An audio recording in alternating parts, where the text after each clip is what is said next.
Well, Bo, have you seen? Have you heard? Rupert Lowe has started a political party. Have you seen? Have you heard? I haven't got my restore tie on for nothing, mate. Oh yeah, look at Yeah, that. oh yeah, oh yeah, oh yeah. No Oh yeah. expense spared. Oh, I see. I didn't know they were restore ties. I should have got one. God damn, what's going on with this, eh? Yeah, it's great, right? Yeah. Oh, happy day. Oh, glorious day. Finally, Yeah, it has I was about to arrived. say finally. Oh A dear. ray of hope. Yeah, massively, massively. Yeah, This came as a massive surprise to me. Was this a surprise to yeah, you? me too. Yeah, oh Yeah. yeah, yeah, yeah, Okay. yeah. I No, didn't know. So totally. you got your little restore Britain time. I didn't know. I didn't know if you were in the know on this one. No. Shall we? Shall we watch? Have you seen the video? I haven't. The news broke. Have you not? No, Oh, because the news broke, and oh, you messaged me and said let's do a good live stream. I sir. was like, all right. And in the last 20 minutes, that's all I've done is come back into the office. I live very, very close to the office. Come back in, and that's it. So I this is new. This is new to me. Well, it's already. Bearing in mind, it released what we now 2 hours ago at time. Literally 2 hours ago. 2 hours ago. Right. It's already at 1.1 million views. Ooh. All right. This is where Oof, the momentum okay. is. This is massive. This is. I mean, I literally. I was like, yeah, joined. Let's restore Britain. Let's go instantly. I have. This is the first party I have ever joined. I will throw my hands up and say I've never joined a political party before. This is the first one. And I will say this as well. I waited until he started a party. I wasn't going to join the movement. I wanted the party. So I'm a man of my principles. But the moment the party was started, boom, I'm in. I'm done. I'm Yeah. there. Yeah. So let's watch because I think you'll like. Well, you will like this. I know you'll like this. Go ahead. Um, Let's do it. just tell me when to stop, like whenever you want me to pause it or Let the whatever. healing begin.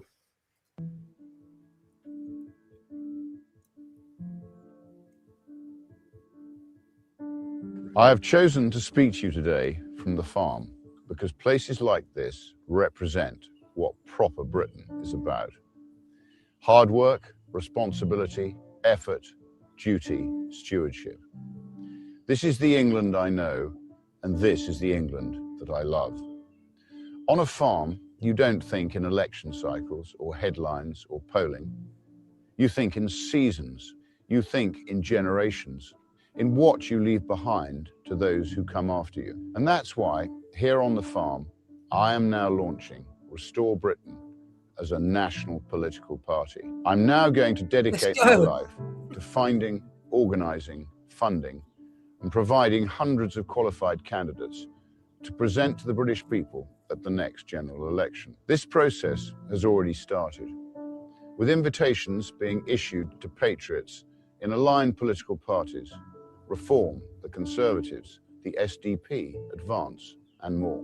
In local politics, we will work in partnership with localised political parties, such as Great Yarmouth First, that have the best interests of their residents at heart, combining our forces at the next general election. The men and women standing for Restore in that election will not be politicians. I promise you that. They will not be failed ministers. They will not be tainted by failures of the past. They will be from business, from the military, from science, from medicine, from education, from industry, representing real communities up and down the country. Every single one will be from well outside the existing political establishment, and every single one will understand the difficult decisions that need to be taken. Because there are no easy fixes. I'm not going to tell you comforting lies about the condition of our country. I have only ever been honest with the British people, and I will be straight with you now. What is necessary will be incredibly painful. But for the first time in a very long time, voters will have a genuine alternative which is truthful with them about the scale of what now has to be done. The first priority is to control who comes to our country, and more importantly, who stays in our country. Restore Britain will not just stop mass immigration, we will reverse it. Yes. Every single illegal migrant will be securely detained and then deported. Let's The go. message better. will be unrelenting. Gets better. If you are in this country without our permission, you will be removed. For the foreseeable future, far more people must leave Britain than arrive. Yes. If a foreign national is unable to speak English, lives in social housing, claims benefits, refuses to work, fails to integrate, commits crime, or even actively hates our way of life and wishes to do us harm, then they must leave or be made to leave. Boom. Restore Britain will make our communities safe again for women and children. That I promise you. If that means millions go, then millions go. We're constantly told that the economy needs vast swathes of low-skilled migrants. We know that's simply not true. What we need is to get millions of healthy Brits back into work. A radical overhaul of how welfare is delivered. Protecting those in genuine need, but not funding healthy shirkers to live off the back of hard-working men and women. If you can work, you must work. It really is that simple. Restore Britain will be abundantly clear. If you consistently refuse work, then you will lose your benefits. We will punish indolence, and more importantly, we will reward success. We will provide vast economic incentives for men and women to start businesses, generate opportunities, build wealth, and create self-sufficient families. Standing here today on the farm, I know exactly what it means to deal with energy bills, labor shortages, regulation, unproductive paperwork, planning restrictions, tax, and endless uncertainty. The state has definitively become the enemy of the people. Restore Britain will burn away suffocating taxes on work and enterprise. We will slash unnecessary regulation. We will dismantle bloated quangos and the overbearing HR culture. We must crush parasitic Britain. Lovely. We will restore long-term, stable, logical policy so that businesses can plan and invest and grow again. But Restore Britain is about much more than numbers on a spreadsheet. It's about who we are as a nation and who we are as a people. Yes. Britain is not just an economy. Britain is not just an idea. Britain is not just a passport. Britain is a nation. Britain is a people. Hallelujah. People. And Restore Britain will never allow that to be erased. We will celebrate our Christian heritage and the identity that built and shaped this country. Responsibility, restraint, forgiveness, duty, and fairness. In short, a high-trust society. That will mean defending our culture. That will mean resisting the relentless creep of radical Islam. That will mean banning the burqa, outlawing Sharia law, blocking cousin marriages, and reimposing our Christian-based rule of law. A Restore Britain government would legislate to ensure that no halal or kosher slaughter on British soil.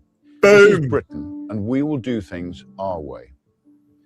This political party now exists for one reason: to restore Britain, to make it a better, safer, and more prosperous place for British men and women to raise their families. It will be difficult and it will be painful, but I assure you, it is possible.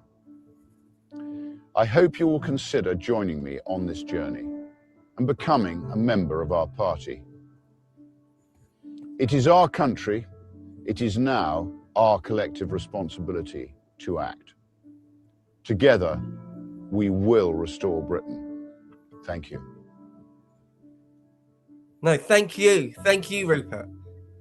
Oh, happy day. That was music to my ears. When Rupert washed, he washed their sins away. Oh, happy day. Oh, I'm really over the moon. Fuck. Yeah, likewise. It feels like there's actual optimism now. And I like something, isn't it? It's something.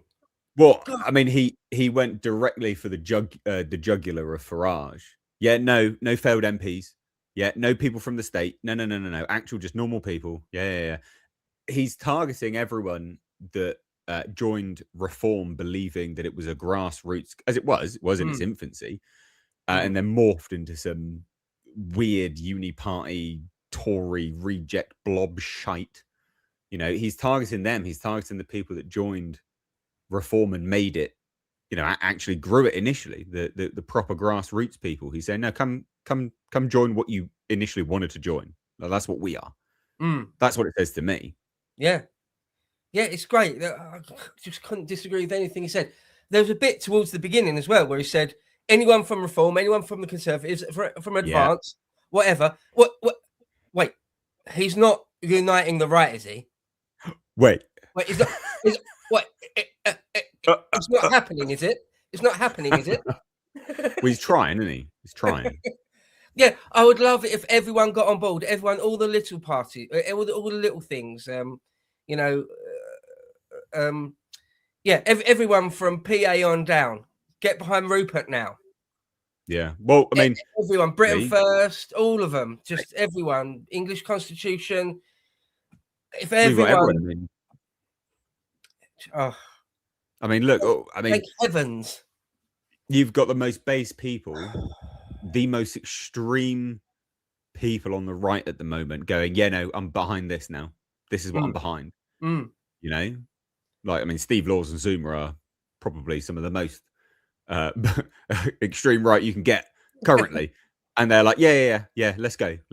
Patriot, let's do it. Let's get behind it. And that, like, I saw retweets from Zuma saying, yeah, no, this is what we're getting behind now. Put your petty shit to one side. Yeah, you know, we'll still hold the line on what we want, but this is what we get behind. This is the movement, because it is. This is the thing that actually has real momentum and can possibly become something. No, absolutely. It's a realistic thing, isn't it? It's a realistic prospect. Yeah, I mean, and as for everyone getting behind it, or you know, finally someone, I think most people on the right, to the right of the Conservatives, to the right of Reform, could get behind Rupert, can be happy with Rupert. I think so. I hope so. I mean, it puts me in mind. There's an old story. Of when Genghis Khan was getting old, and Genghis Khan had many sons, and he didn't want to pick the eldest one. And he showed them. He got an arrow, and he snapped it in half. And he said, "Look how easy that is for an arrow to snap in half." And then he got a big bundle of arrows together in one go, and tried to snap them just with his bare hands, but couldn't. You know, showing that together, united, you're strong. Together as one, you're strong. Like a bundle of sticks. A bit like another word for that could be a fasces in Latin. The ancient Romans used it. The lictors would carry an axe surrounded by a bundle of sticks, a fasces. There are also other connotations for that, which we won't go into now. But you know, together we're united, and we can together ape strong. That's the point to take away from that story. It's the Genghis Khan version I'm talking about. The Genghis Khan, the ancient Roman one. Yeah. But no, this warrants a little drinky poo. I think I'm not even much of a drinker. I'm not teetotal. I'm not mad. I'm not much of a drinker. I don't often drink. I don't keep beers at home and stuff in the fridge. But got a bottle of rum. Pretty shitty rum from the corner shop. But yeah. So cheers. Cheers. Everyone out there watching this live stream. Salut. Skål. Lovely jubbly. Oh, yes, brilliant. Oh, it's genuinely always brilliant. Just before the dawn, Nate. It's always darkest just before the dawn. Yeah. This feels like like something tangible. It could be, couldn't it? It could be. Obviously, it's early days. It's only just happened, right? But you know, let's not get carried away or anything. But you know, it's a glimmer of hope where before there wasn't one. So, God, I feel like there's a bit of a load off, a bit of a weight off my shoulders, almost physically. Yeah. Because like you, I don't want to speak for you, but like a lot of people, my position was that I was going to vote for reform through gritted teeth. That was what I was going to do. I probably wasn't going to vote for anyone, to be honest. Well, yeah, I was either going to not vote, or if I did, vote for reform, much to my own chagrin. Well, now I needn't do it, assuming there's a candidate in Swindon South. Might be you. Well, you going to put your name down? I mean, no. If they want me, if they'll have me, I'd be honoured to do it. But I would understand if they don't. If they think I'm, too toxic or whatever, damaged goods or whatever, then fine. It's not a big deal. It's not been my life's ambition to be an MP. But if they'll have me, I'll do it. Sure. Why not? There's always the worry about getting David Amist. But beyond that, I'd be happy to serve if they'll have me. But again, getting a little bit carried away. It's early days yet. It really is early days, but just like bask in this little win that he has done it. He's pulled the trigger on it, and they must have been behind the scenes, the people really on the real inner sanctum, because you and I and Lotus Eaters and Carl Benjamin and stuff, we're all in and around the orbit, right? We're very close to people that are actually right in the heart of it. Like we've had Lewis Brackpool on very often. He works directly for Charlie Downs, right? Yeah. Charlie Downs was in the video, wasn't he? So, we're in and around the orbit, but this came as news to me. And all I'll say is, if they'll have me, I'd be delighted. But if not, no worries. I shall be cheering them on from the sidelines, cheering for them all the way. Whoever does stand in Swindon South, I'll be working with them as much as they'll let me. Right. So yeah.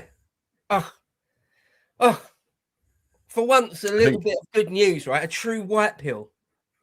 Yeah, no, I mean, it's all good. Like, there's nothing in there that I can argue with. Like, yeah, right. So, for anyone that sorry, we've not really even addressed the chat, but for anyone that's tuning in, maybe this is your first State of Politics video. State of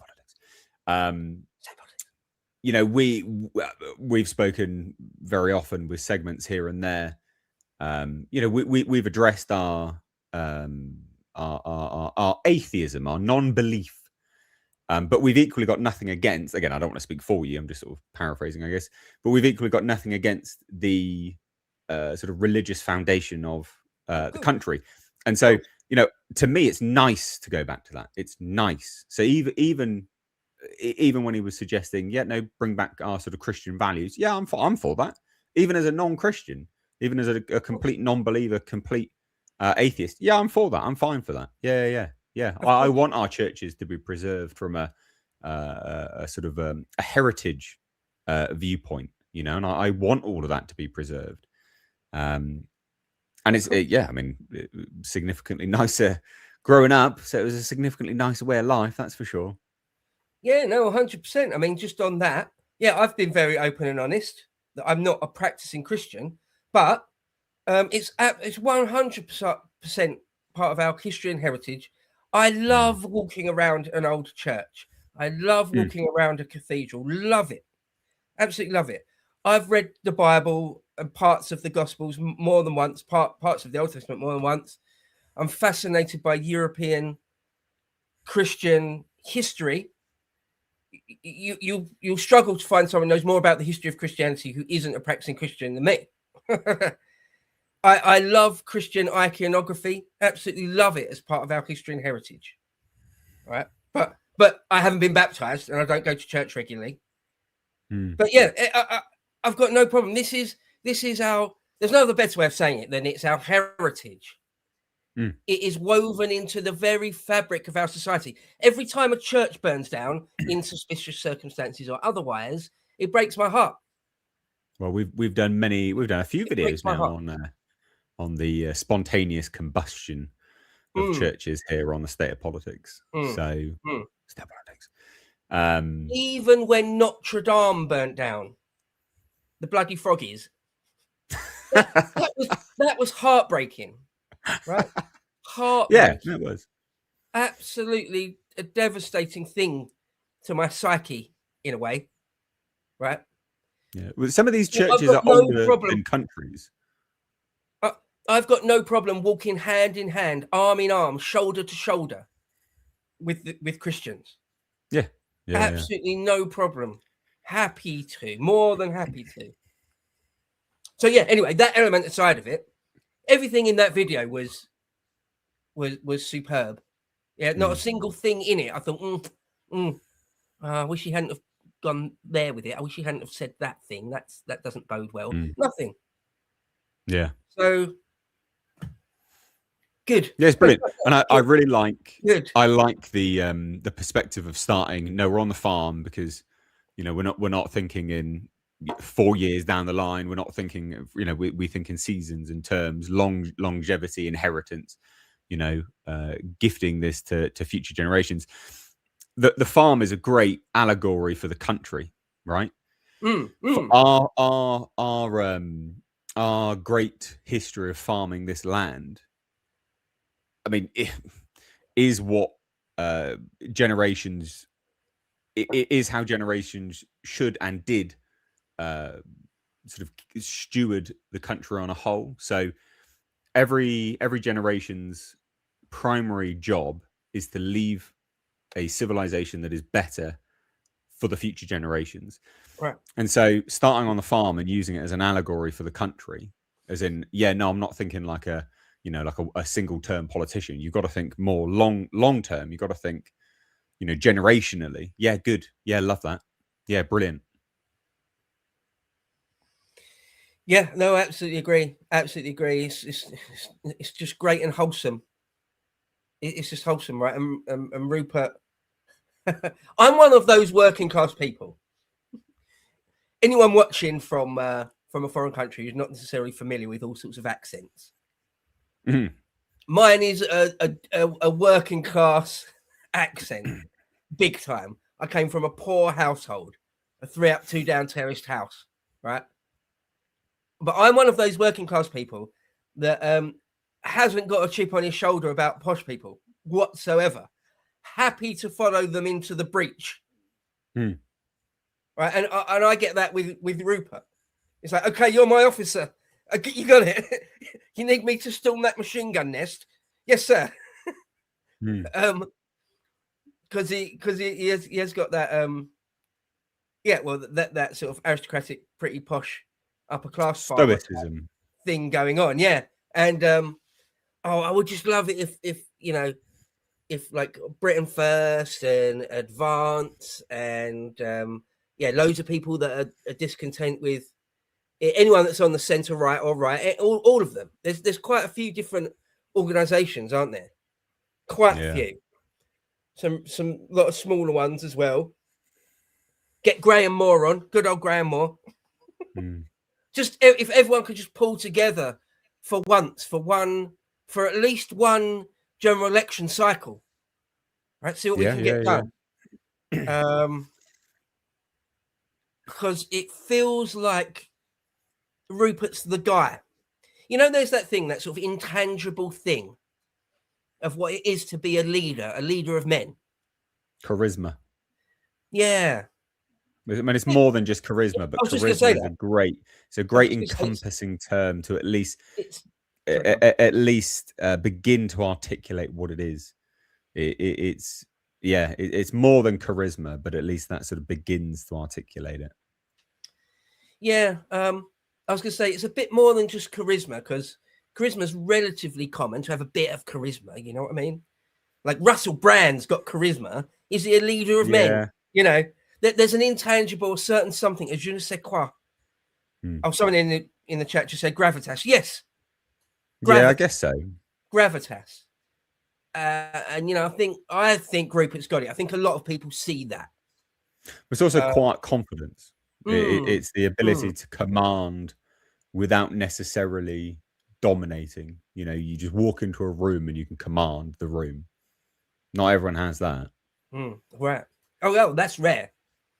That's super rare. And someone else said honesty. Yeah, that's a genuine, sort of a genuineness to it, an authenticity, a sincerity. Yeah.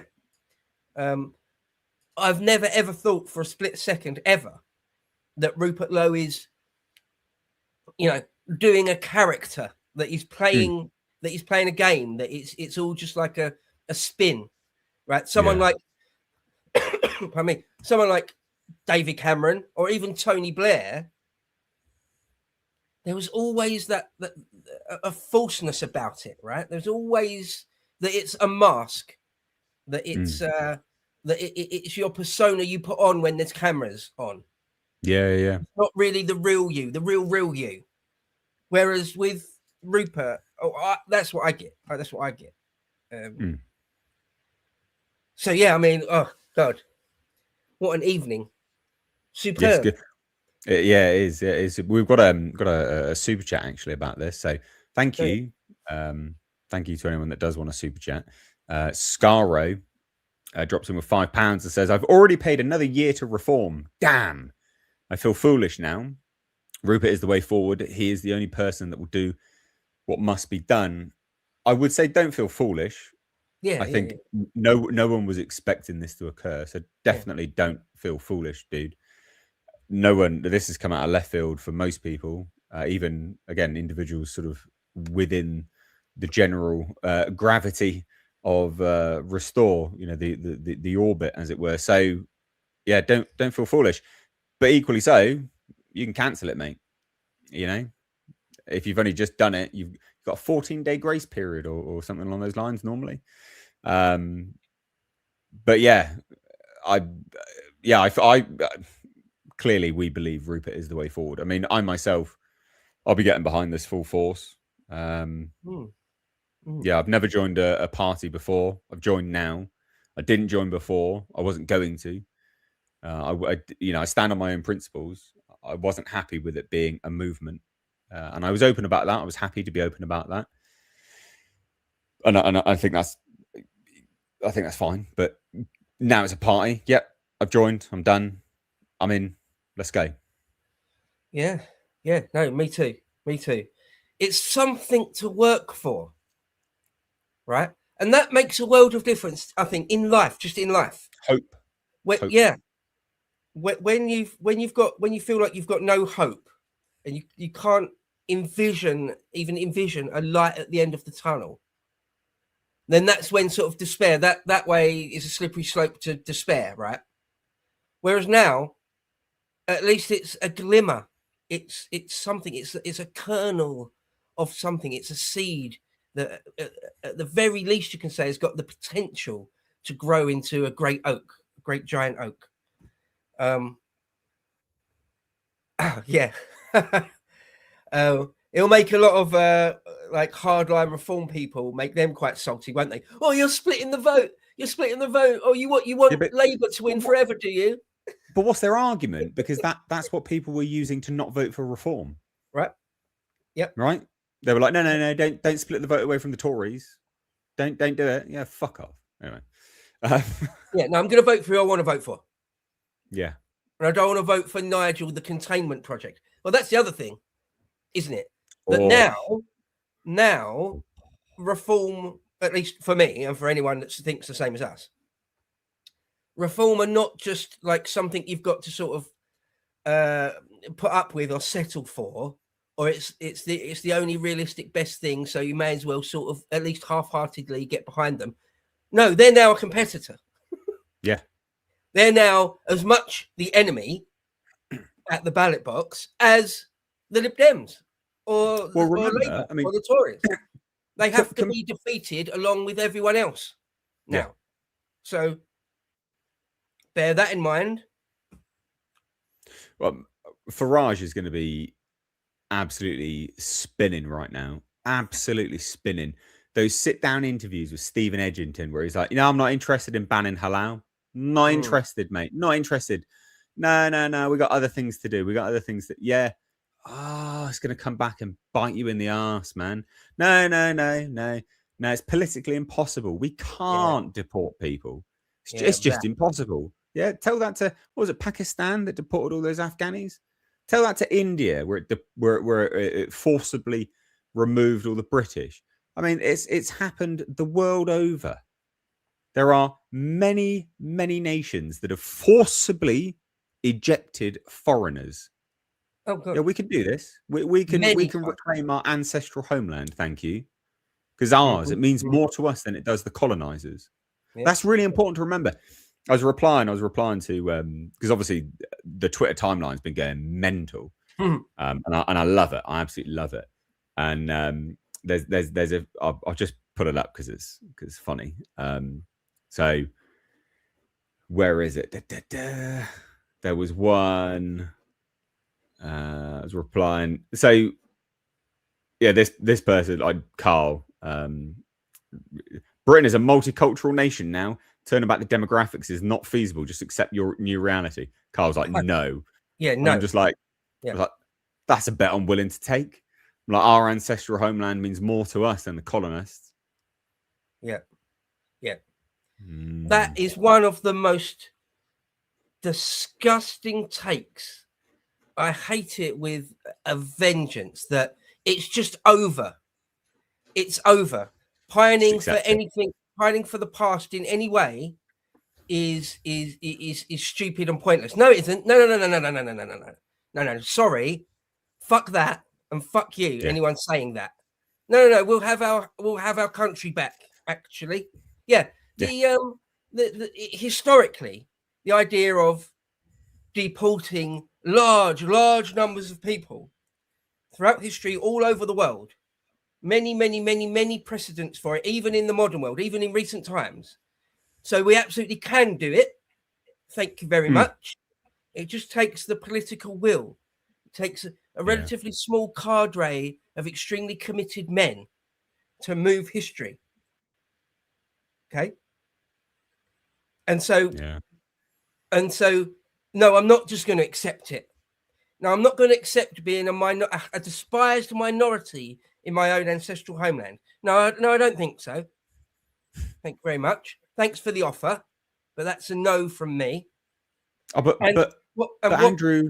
Andrew Gold, it's inevitable. Oh. You just, white people are going to go extinct, mate. Don't think so. Yeah. How about no? Absolute actually, clown. But where Rupert said in that video, anyone that even doesn't like the country, basically, I can't remember his exact wording, but it was like anyone that shows themselves to hate our country. Anyone who actively hates us or something like that. Yeah. Brilliant. And I think he even said, didn't he? He explicitly said, and if that means millions of people, then so be it. Something like that, didn't he? Yeah, explicitly stated, yeah. Millions can go. Millions will go. The moment you ban halal and kosher slaughter, millions will go. And that's the thing, right?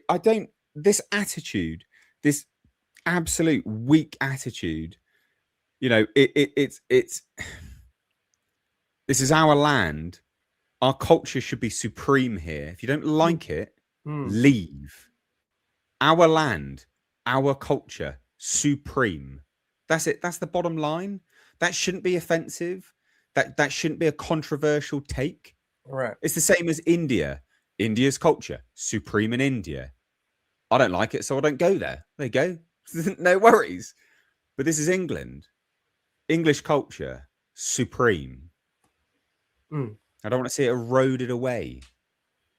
Or all at the altar of multicultural globo homo nonsense. No thanks. No, I'm good. I don't think we need more cuzzy bros up and down the country. I think we're good. I think that's I think we're good for that now. We've got enough. In fact, everyone needs to leave. Yeah. Sorry, I just sent Carl a Discord message saying, do you want to jump on? He says he can't. But so I just sent the link to Dan Tubb. So he may or may not. But yeah, that's good. Just like I know Samson's in the chat. See Samson in the chat. Samson. Yeah. Samson Harris. I'm pretty certain Samson's in the chat. Good lad. This is where I sound like a retard, and it's not actually Samson. I'm pretty certain it is. We got some more super chats, so we'll get to these. I don't want to keep these guys waiting. Okay. Thank you so much, everyone, sending us. Yeah, we've got a fair few people watching as well, right?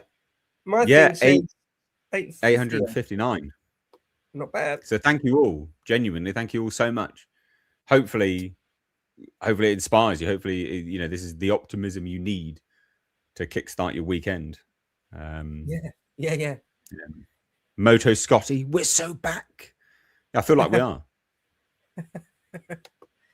Like we are. Yeah, God, isn't it funny what just a glimmer of hope can do for your sort of personal well-being? Yeah. Do you know what it feels like? A little bit. I've got to calm down a little bit. But do you know what it feels like? No, don't calm down. Don't calm down. Do you know what it feels like a little bit? Is when you've been single for a little bit too long, and then you get a bird. And it's like you're all a little bit depressed, and a little bit like, oh God. And it's like suddenly, the brightness is turned up on the world. The volume is turned up on the world. You go from again, and you notice monochrome to technicolor. That's what it is. You go from monochrome to technicolor. Yeah. A little bit. Love it. Sixth column, absolute patriot. I cancelled my Reform membership when they kicked Rupert out of the party. I've been waiting for this day.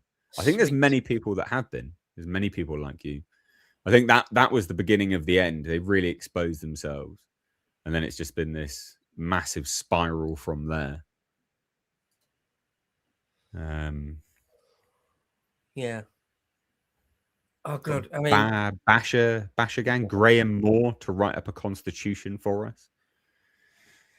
I don't know who's going to be doing their work, their sort of policies. Well, I think Harrison Pitt is. See, he's head of policy, isn't he? Yeah, I don't know, so don't quote me, and I might be wrong, but he was the one that co-authored, or I think largely authored they did a whole long paper on remigration. It's like 118 pages long. I've got a copy. And it says it's authored by Harrison Pitt and Rupert Lowe. Yeah. But I get the feeling it was largely Harrison. So I think the innermost people is that Alistair guy, who I've never met, Harrison, Charlie Downs, also Lewis Brackpool. Yeah. And there's a few others in and around it, aren't there? In fact, at the beginning of that document, at the very beginning of that remigration document, it says, and here's a shout out to everyone else that contributed. And there's a good 20 odd names. Like one of them's Carl Benjamin, for example. So there's plenty of people. There's no shortage of talent, really. I think this is actually, so sorry guys, we will get to the super chats, I promise. But I think this is a worthwhile thing to ask, and it may be something that you guys want to throw in the chat as well. How will they find 300 candidates? Now, this is a really, really poignant, pertinent question. And I actually don't think it's going to be that difficult for them, to be honest. And the reason being, I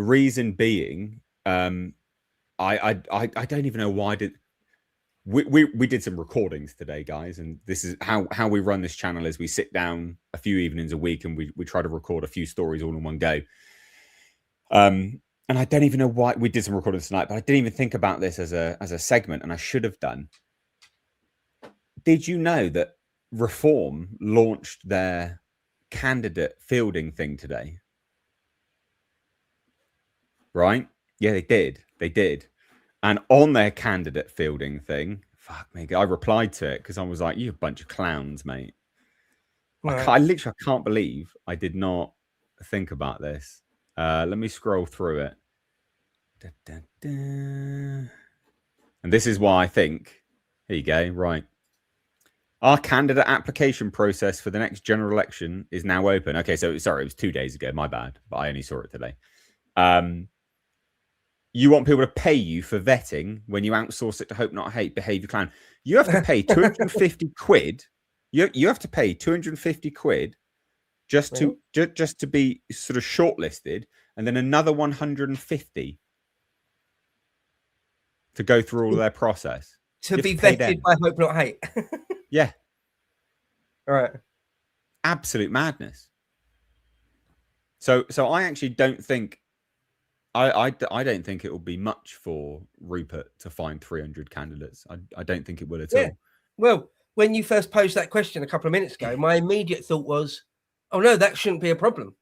That they'll probably have loads more. They'll be able to take their pick from people if they're going with 300." Yeah. Yeah, great. Yeah. I mean, Reform. Obviously, I've got my history with Reform, right? And when I was asked to run and when I was deselected, the whole thing was just a complete amateur hour, right? There was no vetting. Okay, and there does need to be some vetting, right? I mean, it's not unreasonable, it's not silly to, but that doesn't seem right, that you pay for your own vetting and it's done by God knows who. It is actually outsourced to Hope Not Hate or whoever, some lefties. You have to be, I mean, Connor did an interesting tweet about it the other day saying, if you want to, and he wasn't trying to absolutely dunk on Reform at all, I don't think, but he was saying, if you're like a young man, a young patriotic man, and you decide you want to try and run for Reform, just remember, scrub all your social media.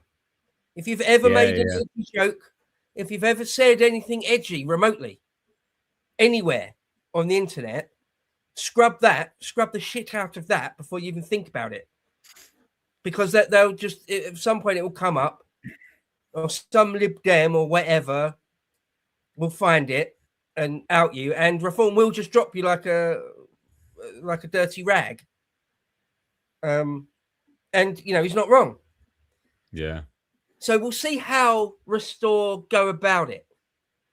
Because with the best will in the world, like I even would understand if they said to me, sorry, some of the shit you've said on camera is too spicy. I would understand. I would get it.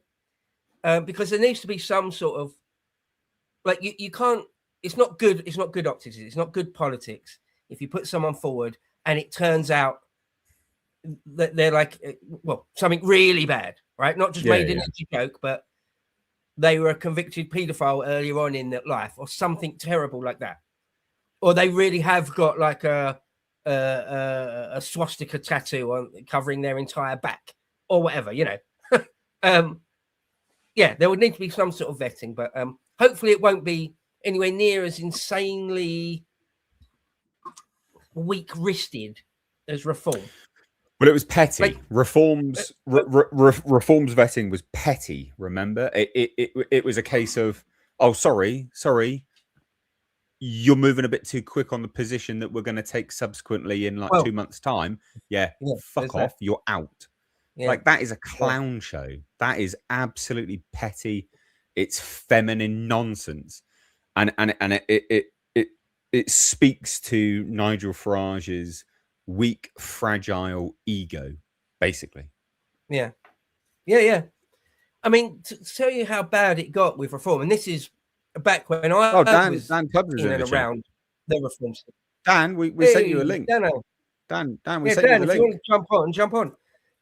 Nate, to let you know how bad it got, there was another woman, I can't remember her name now, sorry, can't remember her name, but she was running also in Wiltshire for Reform.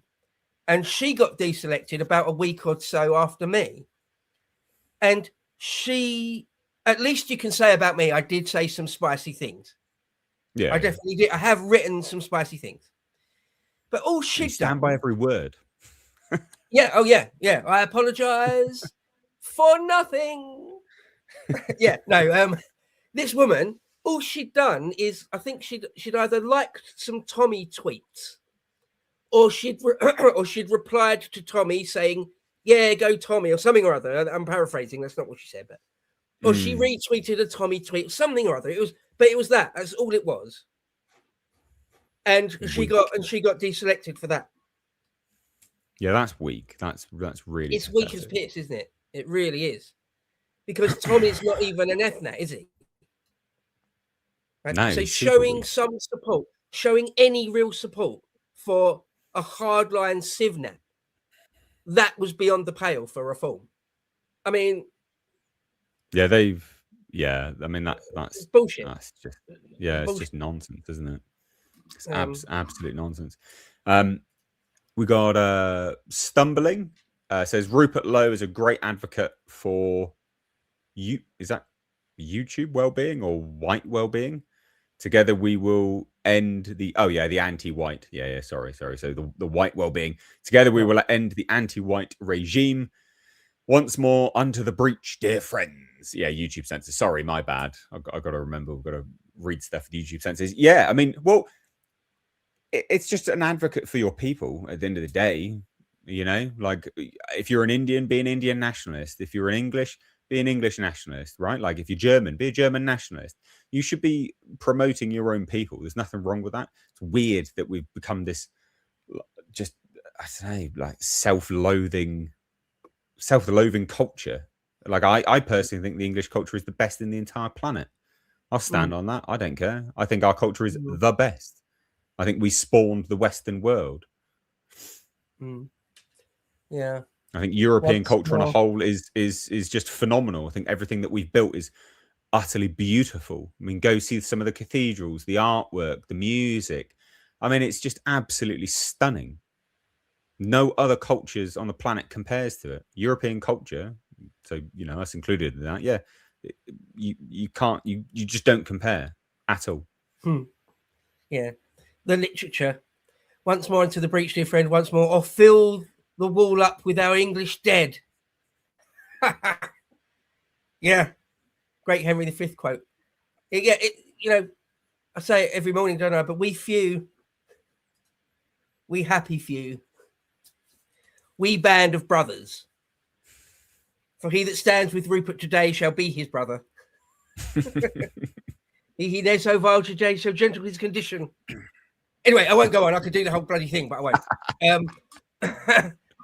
Yeah, we got. I really hope we can pull together. I really hope that all the other movements and organisations can, at least for this next coming general election, can put their differences aside. Things about even the whole Civnat FNAT thing, even that, because they'll need normies. Yeah.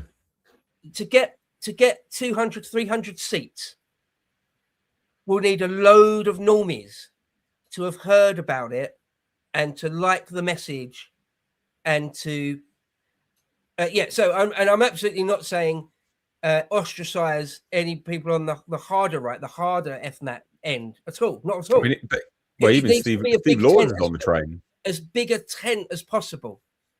That's my feeling. That's my hope. Yeah. Anyway. Yeah, no, I yeah. Well, I mean, Steve Laws is on the train, so Zuma.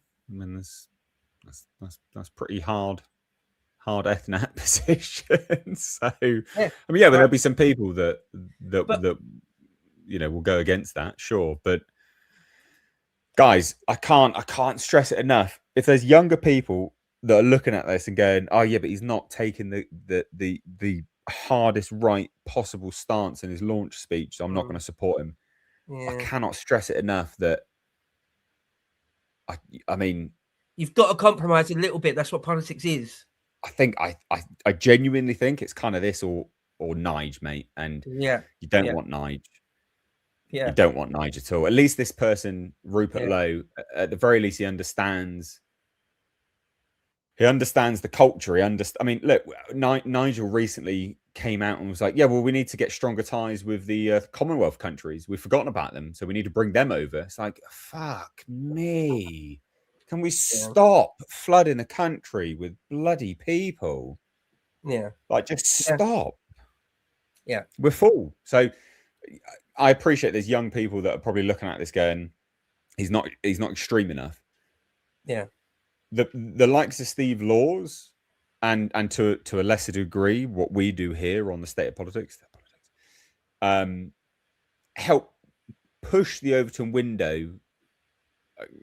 Again, somewhat to a lesser degree what we do, help push the Overton window so it makes it more palatable for the likes of Rupert Lowe to say the kind of things which you want him to say eventually. But someone that will never say those things is Nigel Farage.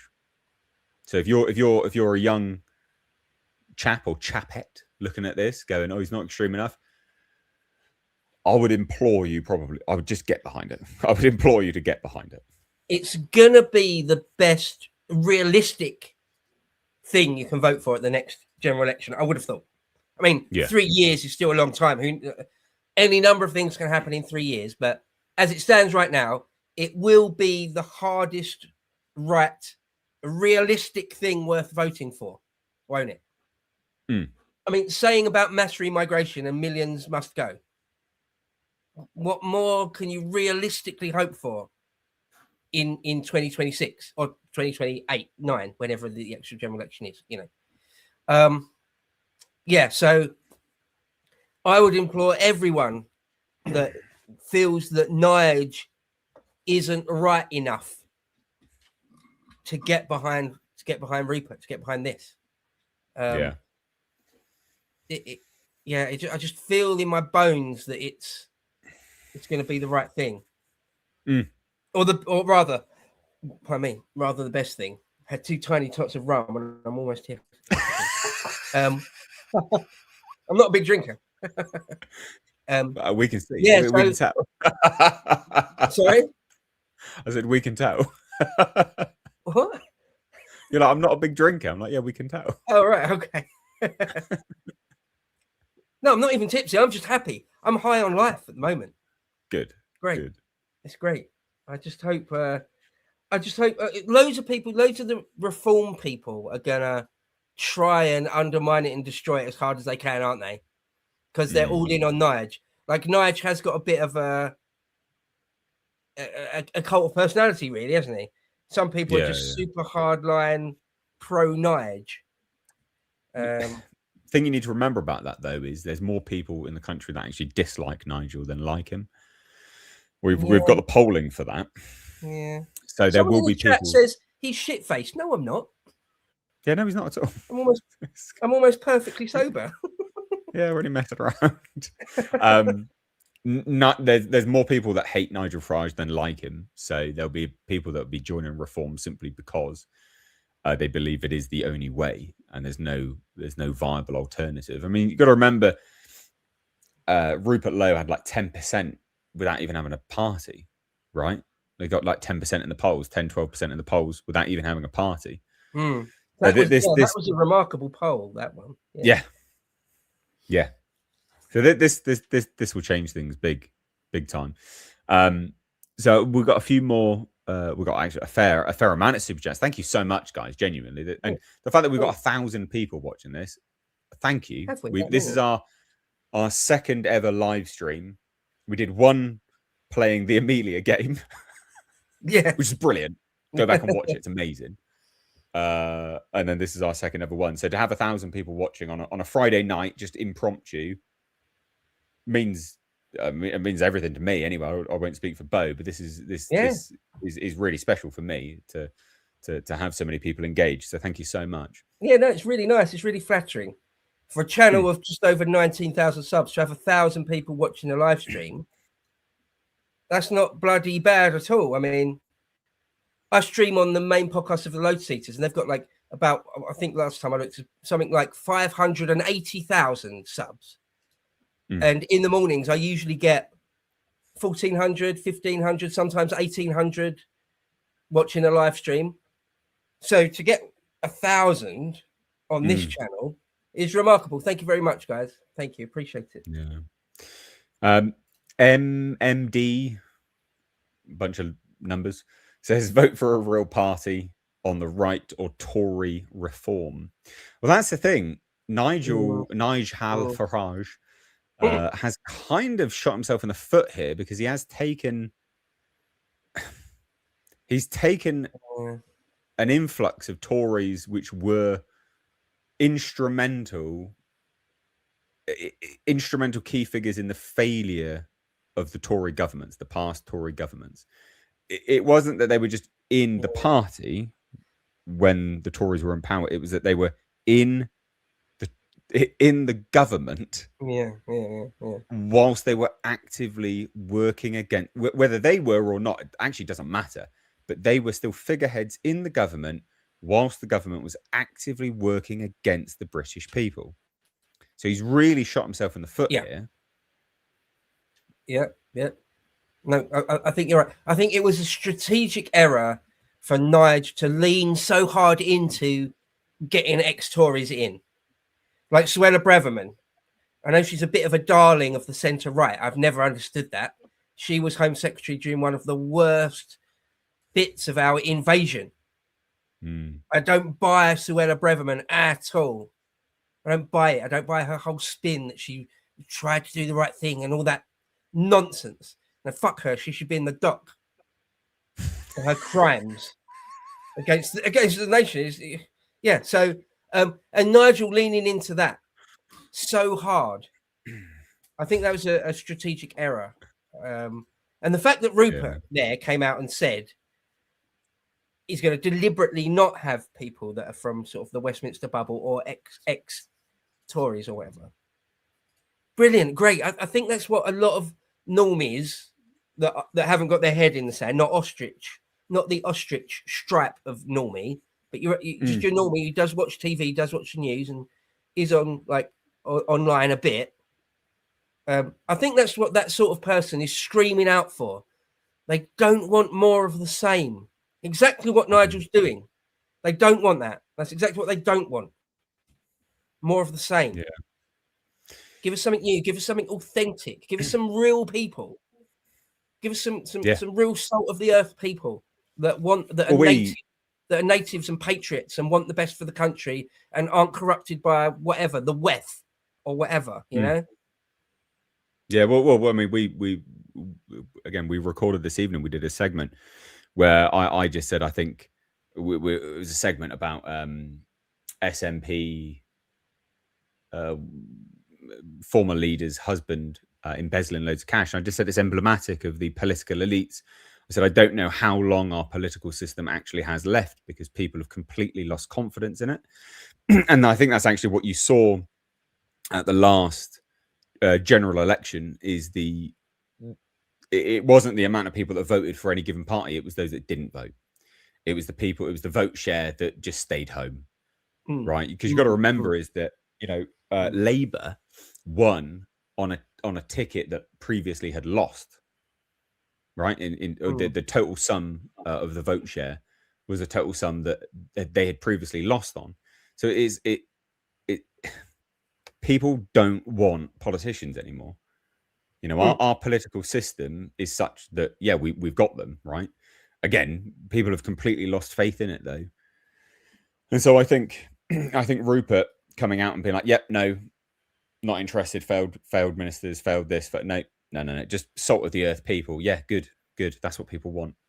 That's a winning thing to say." And natives, sorry to say it. Well, in fact, I'm not sorry to say it. No, it should only be natives. Can we just have white native people? I don't want to be told what my politics should be by an Indian person. Yeah. Okay, it's not that difficult to get your head around that, is it? Anyway. Yeah, and it's not controversial to say I want to be ruled over by natives. That's not. Yeah, sorry, I don't want some random foreigner ruling me. I'm not interested in that. Yeah. Again, we've tried that, haven't we? We've given that a go, haven't we? Pretending to be colorblind. Look where that got us. Yeah, that got us subverted inside out, where people are afraid to publicly say that they've noticed that our women folk have been raped on an industrial scale. But they're afraid to say that they've noticed that we're a minority in some of our biggest cities now. So we've tried that, and that ended with us getting absolutely fucked over monumentally. So no more of that, please. That way disaster lies. Yeah. We got we got a fair few, a hell of a lot actually. So thank you so much, guys. Pix 304 says Rupert is the one. Hopefully, won't have to spoil my ballot now. Bo should stand for MP in Rupert's party. Help us, Obi-Wan Kenobi. You're our only hope.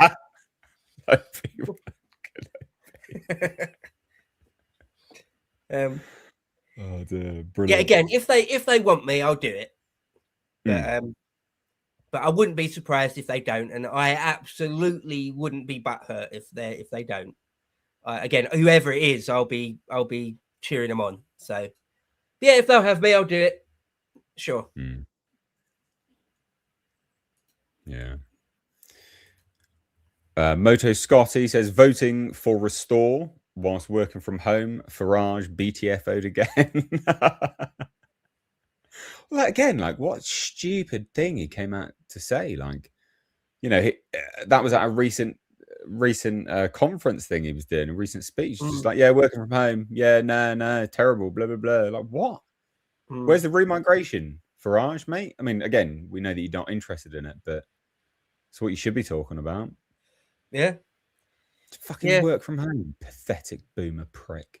I do feel like Nigel had his chance to be the lightning rod for everyone to the right of the Conservative Party, to be the person that genuinely united the right, to be the person that banged the remigration drum super hard constantly, to be the person that was that glimmer of hope of getting our country back, of not going down the slippery slope of a sectarian nightmare, a racial, religious, tribal sectarian nightmare like Yugoslavia or South Africa or Rhodesia.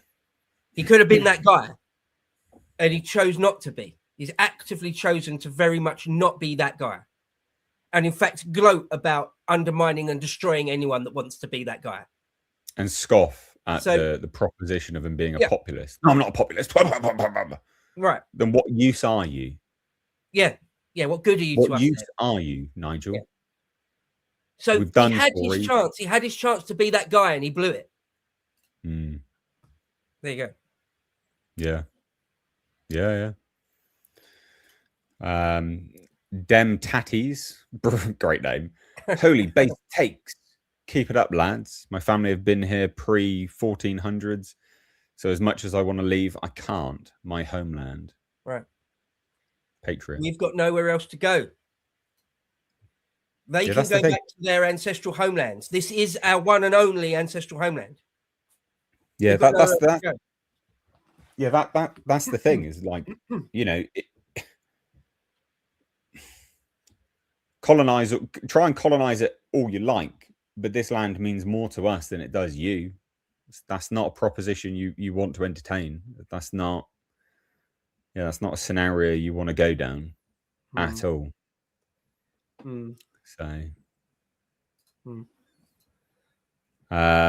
Jack, I think OMC says Reform did its job by destroying the Uni Party from within. Now welcome Restore Britain to the main stage. Yeah. Well, I mean, I can see that and get behind that sentiment that Reform did do a job that needed doing. But it's obviously not up to what is truly, genuinely required. So they must be swept aside and stepped over. That hopefully they were just a moment in time, and they fulfilled that niche need. And as I say, they can be stepped over and sort of let real men take the reins. Well, I hope that's how it plays out. Anyway. Yeah, fingers crossed. I mean, yeah, they've served their purpose, and now, they destroyed the Uni Party from within and have just become it. That's not something I want to entertain. Yeah.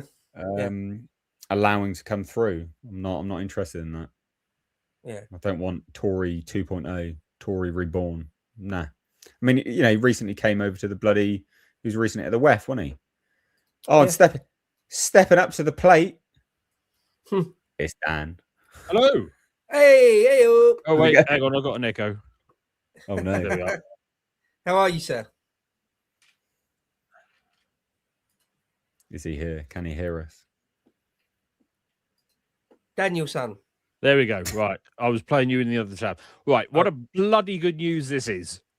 Brilliant, isn't it? Well, let's get your Yeah. take on it then. Having a beer for we're this. going through these super chats, but let's get your take. What?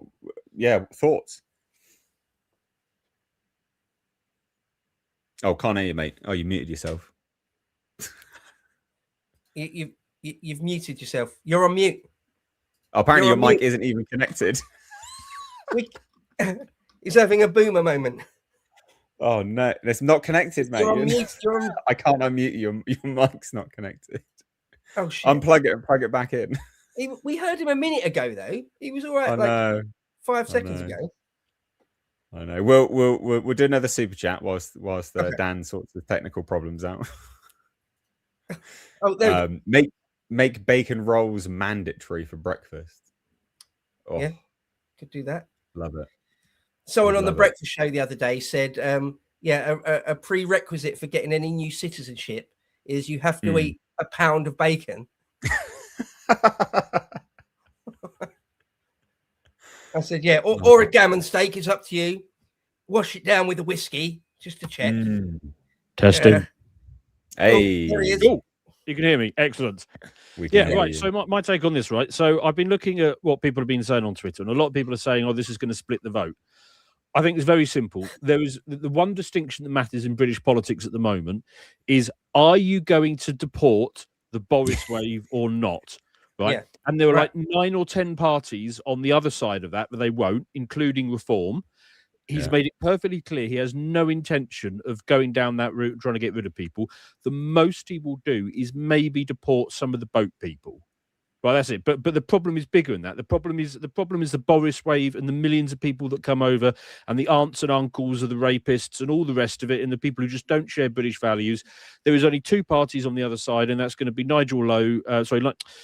Rupert Lowe, and it's going to be Ben Habib. And I hope that Ben Habib folds into this.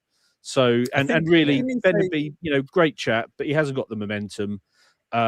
He's an excellent politician, but he doesn't quite have the panache to be leader. So it's Rupert Lowe all the way for me, and there was simply no other choice. Hasn't Ben signalled as much that he would sort of move out of the way? I haven't seen that, but that's good news if he is. I think previously there was some rumours and rumblings that was, I don't know, I don't want to.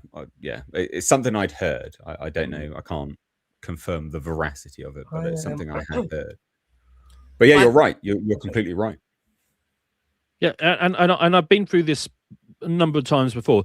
The amount of times I've seen a politician come up and they make all the right noises and they say they're going to do the right things, and then you vote for them and you're just appointed. It's going to be the same with Farage. It just is. I know, and I've been through this enough times now. Boris. He said the right things all the time, and a whole bunch of people before him, and they just never deliver. Farage has shown us who he is, and this whole thing, the best that his supporters can do, the supporters who watch us, who are still kind of fully on board with Reform, is to say, "Oh, he's secretly based." I've never seen secretly based in my entire life. What you see is what you get. And there's one guy who's openly based, and that's Lowe. Yeah. I absolutely do not buy for 1 second that Nigel will suddenly become a diehard nativist patriot once in office. No. No way will that happen. That's not. And I completely agree with you as well, Dan. The take of that you can't split the vote. Everyone's got to get behind Nigel and Reform, otherwise you're splitting the vote. You're splitting the right. What right? Yep. No, we're not splitting anything. It won't be splitting anything. So screw that argument. I'm not interested in that argument. I'm going to vote for exactly as you said, Dan. If you're not talking about remigrating people to the tune of millions, what's the point? Then exactly. What's the point? Yeah, I don't care if what that's happens the only real issue that matters. You're right. Yeah, and look, we've had it before. I mean, the whole not splitting the vote thing, it's been used every election. I mean, that was the case. I mean, that was what successfully got Nigel to stand down against Boris. And that was the argument. That was the argument Tories were using against Reform at the last one. Yep. It's and, just, and we get it this time, and it's still wrong. Yeah. Well, especially, I mean, it's the amount of the vote share that came out to actually vote at the last election goes to show just how disenfranchised people are with the political system as it is. And there's so many young people that are like, yeah, no, I actually just want like a dictator to come in now. Not that I'm massively advocating for that, FYI. But I think it just goes to show that you need someone to come in that really resonates with the natives, because that's basically the vote share that was missing from the last election, is just the natives. Someone that comes in, speaks to them and says, yeah, no, guys, yeah, like I hear you. Things are terrible right now. Let's work at it. And someone that's just honest and authentic. And he came across and is, from what we know, honest and authentic. So I think this is where the momentum is. This is where the energy is. And the crazy thing is, Farage could have had us. I mean, the online right, they offered Farage. They said, look, what do you need from us? We're going to help you get it over the line. And he just despises us. He's snubbed us and insulted us at every possible opportunity. And he did it because he knows that he cannot deliver on a damn thing we want. So it's better to push us away now than after the election and build up our audience from some of his cross with his supporters, because he knows that we're going to turn on him the moment he doesn't deliver any of this. So and we have real cut through. And it used to be an age thing. It used to be anybody under 40 was watching the online right, and anyone over was watching mainstream media. But even that is breaking down now. There's plenty of oldies. Oh, massively. Yeah, we get a slew of comments whenever Bo says he hates boomers. So we know boomers watch us. I'm joking. Yeah, you've got to distinguish between boomers with a hard R and the soft A, and we love the soft A ones. I was going to say, I'm the one that actually sticks up for boomers. At least half a dozen times I've said, just remember there is such a thing as a based boomer. Yep, I'm kidding. I know. But I actually like sticking up for based boomers, because they're like, like women get a bad rap. There's always the softy women that are the libtards. And if it wasn't for the ultra empathetic women, we wouldn't be in this problem. But when you do find a based woman, like the based boomer, they're quite often ultra based. Oh yeah, like right? super based. Yeah, and so I'm here for them. Yeah, so bloody good news. I won't gate crash for long because I know you've got super chats to do, but no, just want to stick my head around the door, say bloody good news. Cheers, everybody. Cheers, make the switch. Just fully commit. I mean, somebody asked me if I'd stand, and my answer was, I honestly think I can do more outside of the political system. But if he asks, you got me. Whatever you need. Yeah, I'm the same. I think the same. Yep. Yeah. Good sentiment. All right, chaps. Good stream. All right. Cheers, Dan. guys. Thanks for jumping on, buddy. Cheers. Pleasure. Cheers. Bye. Oh, this is the place to be, it seems. We've got nearly 1,300 people watching, which is mental. So thank you all so much. Let's get through some of these super chats. The Welshanon says, love what you guys do, and a genuine query. What do you think reform's response will be, both vocally and politically? Well, this is interesting, isn't it? So politically, they're impotent because they've tried to, and also personally, politically and personally, they have both tried to subdue and destroy Rupert, and they've been unable to, so that they are impotent on that basis. Vocally, though, I don't know. I don't think they're going to be able to say too much, because what are they going to do? Oh, he's too right wing. That's what people are voting for you for, mate. So I don't actually know what they're going to say. I think that's the difficult one now. I think it will come down to attacking those that are adjacent to Rupert. But what do you think?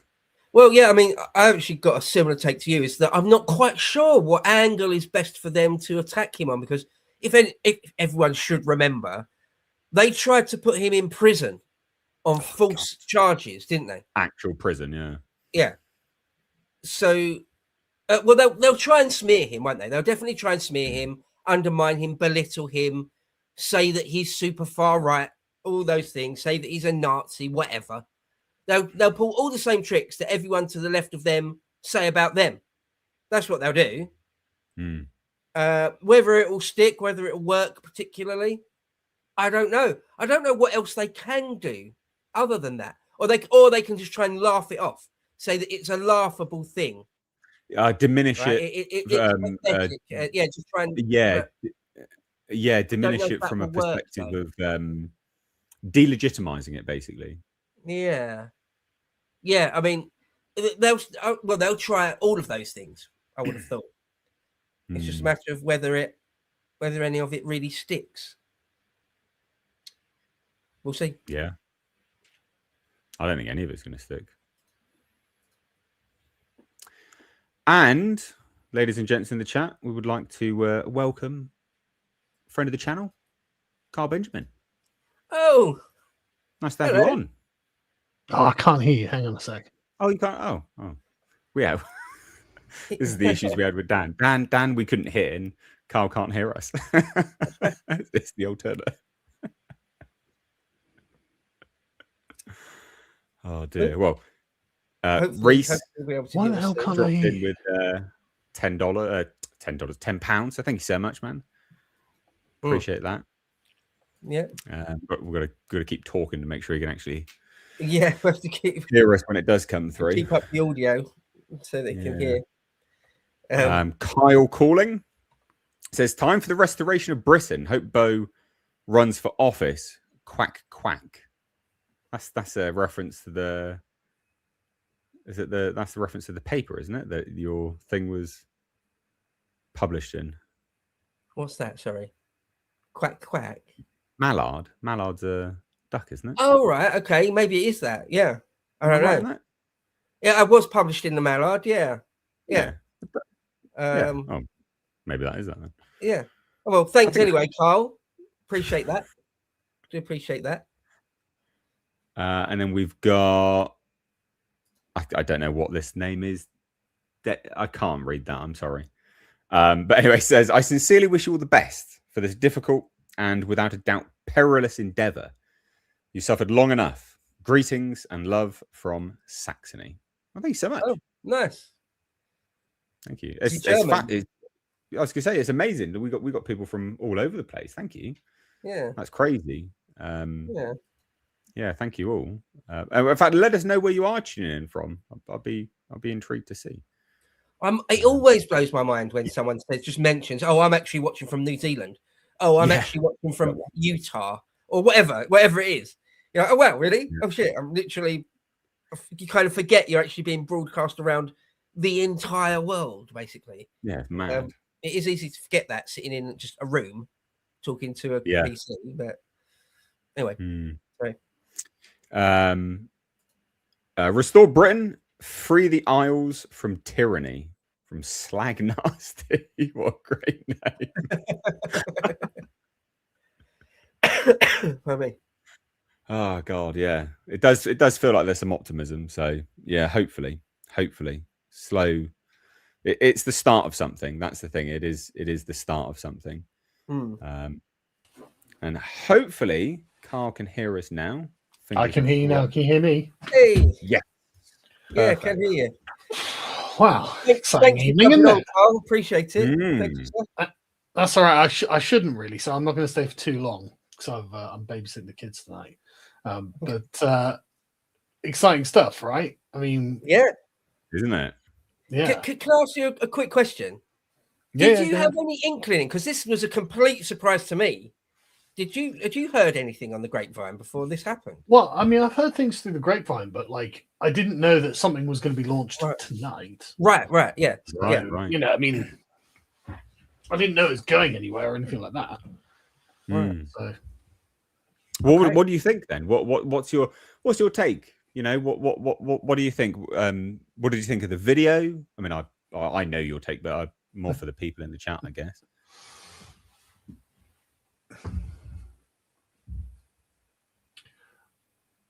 I thought that everything in the video was pitch perfect, actually. Really hit all the right notes. I think the average person who doesn't pay attention to politics will just find it all to be common sense, normal stuff that you'd expect from any government. I mean, a Labour government 30 years ago would say much the same stuff, right? Like there was nothing especially radical in there. The most radical thing was probably banning halal and kosher. If you look at previous left-wing governments, they weren't necessarily massive open border governments. I mean, a good example is the Democrats under Bill Clinton in America. They were not an open borders government. And then when you go back to the Corbyn, really, in his heart of hearts, probably isn't an open borders guy. He's just trapped in the modern left. He would have come out of the sort of traditional Labour position, which is very much nativist and protectionist under its skin. So really, I think the average person, especially in the north, but also in somewhere like Essex, somewhere like Clacton, somewhere like Great Yarmouth, you know, the sort of the working, not, I don't want to say working class in the Shires because it's not correct, but the normal people of the Shires, the people who are not Lib Dem voters in the Shires, probably listened to Rupert's video and thought, yeah, this is all good stuff. Why would this be controversial? But what I noticed is it was very cleverly written, obviously by the lads around it, to specifically hit a series of like bells. So you got this kind of ringing, chiming orchestra coming out of it, of all of the correct points that the online right has on the talking points, like the banning halal and kosher. It's like that signals, right? Making sure that not just going to end immigration, which would have been my line, because I think it's quite a moderate line. No, we're going to make sure that millions of people leave. Oh, right, okay, that's again signaling, and so, and I've noticed that the reaction to this has been universally accepted on the online right from basically every quarter, apart from hardcore reform members and supporters. They are going to get very bitter, very angry, very aggressive in the next week. They basically, I think, are kind of pinned to a sinking ship, because reform have been dipping in the polls recently because Farage has just been less than impressive. And I mean, him coming out and kind of tepidly defending Jim Ratcliffe's position was, again, one of those sort of like felt like he had to do it. Perennial disappointments, right? It's like, no, guys, even Jacob Rees-Mogg came out and said, yes, we have been colonized. He put up a video 2 hours ago saying, yes, according to the dictionary, I can't do his accent, according to the dictionary definition, we are absolutely experiencing colonization, because look at the connection that the people who have come here have to their home countries. They look at the remittances that they send home. Look at the airport they want to build in Mirpur and all this sort of bullshit. You know, it's like, it's so self-evident that these people have not come to marry into our communities, to integrate, to join our way of life. And Farage he's just like, well, I think people just aren't ready for it yet. And it's like, okay, but you're the one who's supposed to be making them ready. You're supposed to be the spear. What are you doing? That is a factually true statement that someone was brave. I mean, if you're, sorry, go on. I was going to say, if you're coming up the rear of Sir Jim Ratcliffe tackling queer Stalin, I mean, you've got problems here. Like, what are you doing? But this has always been Farage. This has always been Farage. Farage has always been behind the crest of the wave, and because he's kind of cowardly in that way, actually. The only thing he even vaguely led the charge on was Brexit, and that's because Brexit isn't really that controversial, actually. You know, Brexit is genuinely a policy position rather than a sort of moral question about the nature of our own civilization and who should be in charge of it. And so the reformers are gonna come out really hard, but I think we've got really good arguments against them. For example, Nigel Farage is a villain. Nigel Farage, for his entire career, has been a charming villain, and he has backstabbed too many people. I mean, it's got to be well over 15 people at this point whose careers he has tried to bury, and for most of them, he was able to do that. And the latest one, of course, being Rupert Lowe, which is why Farage will not even countenance anything about him. As far as Farage is concerned, no, I did my political execution on him. He has been cancelled. I do not recognize his existence anymore. And that's been the strategy I've used. The power of my greater platform in order to just step over these people and essentially render them, put them in the shadow realm. The problem that he has is that Rupert's a lot more effective at communicating than past execution victims. And so now basically what is happening is Farage's ghosts are coming up to catch him. They're coming back to haunt him. None of this should be possible, right? Farage should have had all of this sewn up from the word go. Because, a lot of people are saying, well, this is going to split the vote. It's like, yeah, maybe. But I actually don't want Tories 2.0. I actually really don't want that. It was really fucking stupid to take on dozens of Tories. As you were saying earlier, Nate, I was listening to you guys talk. As you were saying earlier, it's really, really stupid to take on all of these, the worst Tories, Nadine Dorries.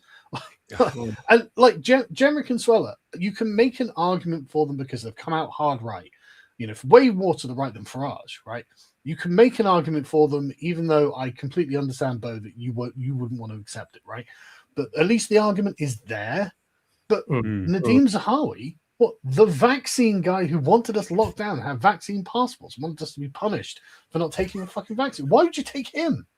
Why would you take Nadine Dorries? Why would you take a bunch of people who carry the baggage of being part of the problem when you don't need to? I don't know if you saw this, but the other MP's name, I can't remember his name off the top of my head. The other ex-Tory MP, he recently did an interview with Winston Marshall, and he was just like, "Yeah, anyone who's here is owed the inheritance of the land." And Winston Marshall was like, "Sorry, Danny Kruger, was it?" Yeah, Danny Kruger. Oh. And Winston Marshall's like, "Well, Afghanis are first generation immigrant." He's like, "Yep, they're owed the land." Like, no, they're not, mate. Kruger's at the Now in England conference with Rupert Lowe and Robert Toombs and Tom Skinner, and there was a panel of four of them, and on the right hand side of the panel you had Rupert Lowe and Tom Skinner, who were much more nativist, and on the left hand side you had Robert Toombs, the historian, and Danny Kruger, who were both the civnats, saying, yeah, actually anyone can become English. And you can imagine how right wing the crowd was, and it was brilliant. Actually, it was great to see them in shock at the resistance to this idea. So, and if even Winston Marshall's just like, what are you talking about? How could that be possible? This is an idea whose time is fading, right? That is, the sun is setting on this paradigm. They opened Pandora's box. That's it. Yeah. But we've said this many times on the podcast, haven't we? Like, there is something new being born right now. And Nigel Farage, if everything goes well, as we would like it to, he will be credited with the man who broke the two-party consensus. Right? He managed to make it so that people are like, yeah, I'm not really for Labour. I'm not really for the Tories either. I'm going to vote for that Farage. And then Nigel packs his... Because one of the problems that Nigel has is that he has a huge number of ex-Labour voters, and he has given them a lineup of Tories. It's like, why would you fucking do that? Like, these people are not naturally inclined to want to vote for southeastern Tories, and you're like, yeah, this is basically my entire party now. Like, how many? 27, something like that, Tory defections of elected rank, let alone people in the actual local parties. And Nigel hates everyone. He just hates everyone. Bo, I saw you had Dan on earlier, but I didn't have time to watch. He's kicked you both out of the party and disavowed you. He has disavowed me. He has disavowed James McMurdoch, kicked him out. He has disavowed literally everyone in the online right. Like, Tommy, every single Tommy supporter, that entire trunk of millions of people. He kept kicked in the face by Tommy supporters. Yeah. To the point where finally he's like, well, Tommy just does his thing and I do my thing. He's not a politician. It's like, listen, Nigel, no one buys that Tommy isn't a political activist because he obviously is. And no one buys that you basically are in the same space because you obviously are. So why do you keep standing on that same fucking rake? because it's well known that the reform branches absolutely love Tommy because they know exactly the kind of problems that Tommy is raising. And, I realize that the people on the online right who've got their problems with Tommy, so what? At the end of the day, so fucking what? There's no time left to be Puritan about these things, right? So basically, I totally agree with your take earlier, but we need the biggest tent possible, right? Yeah, And for this one.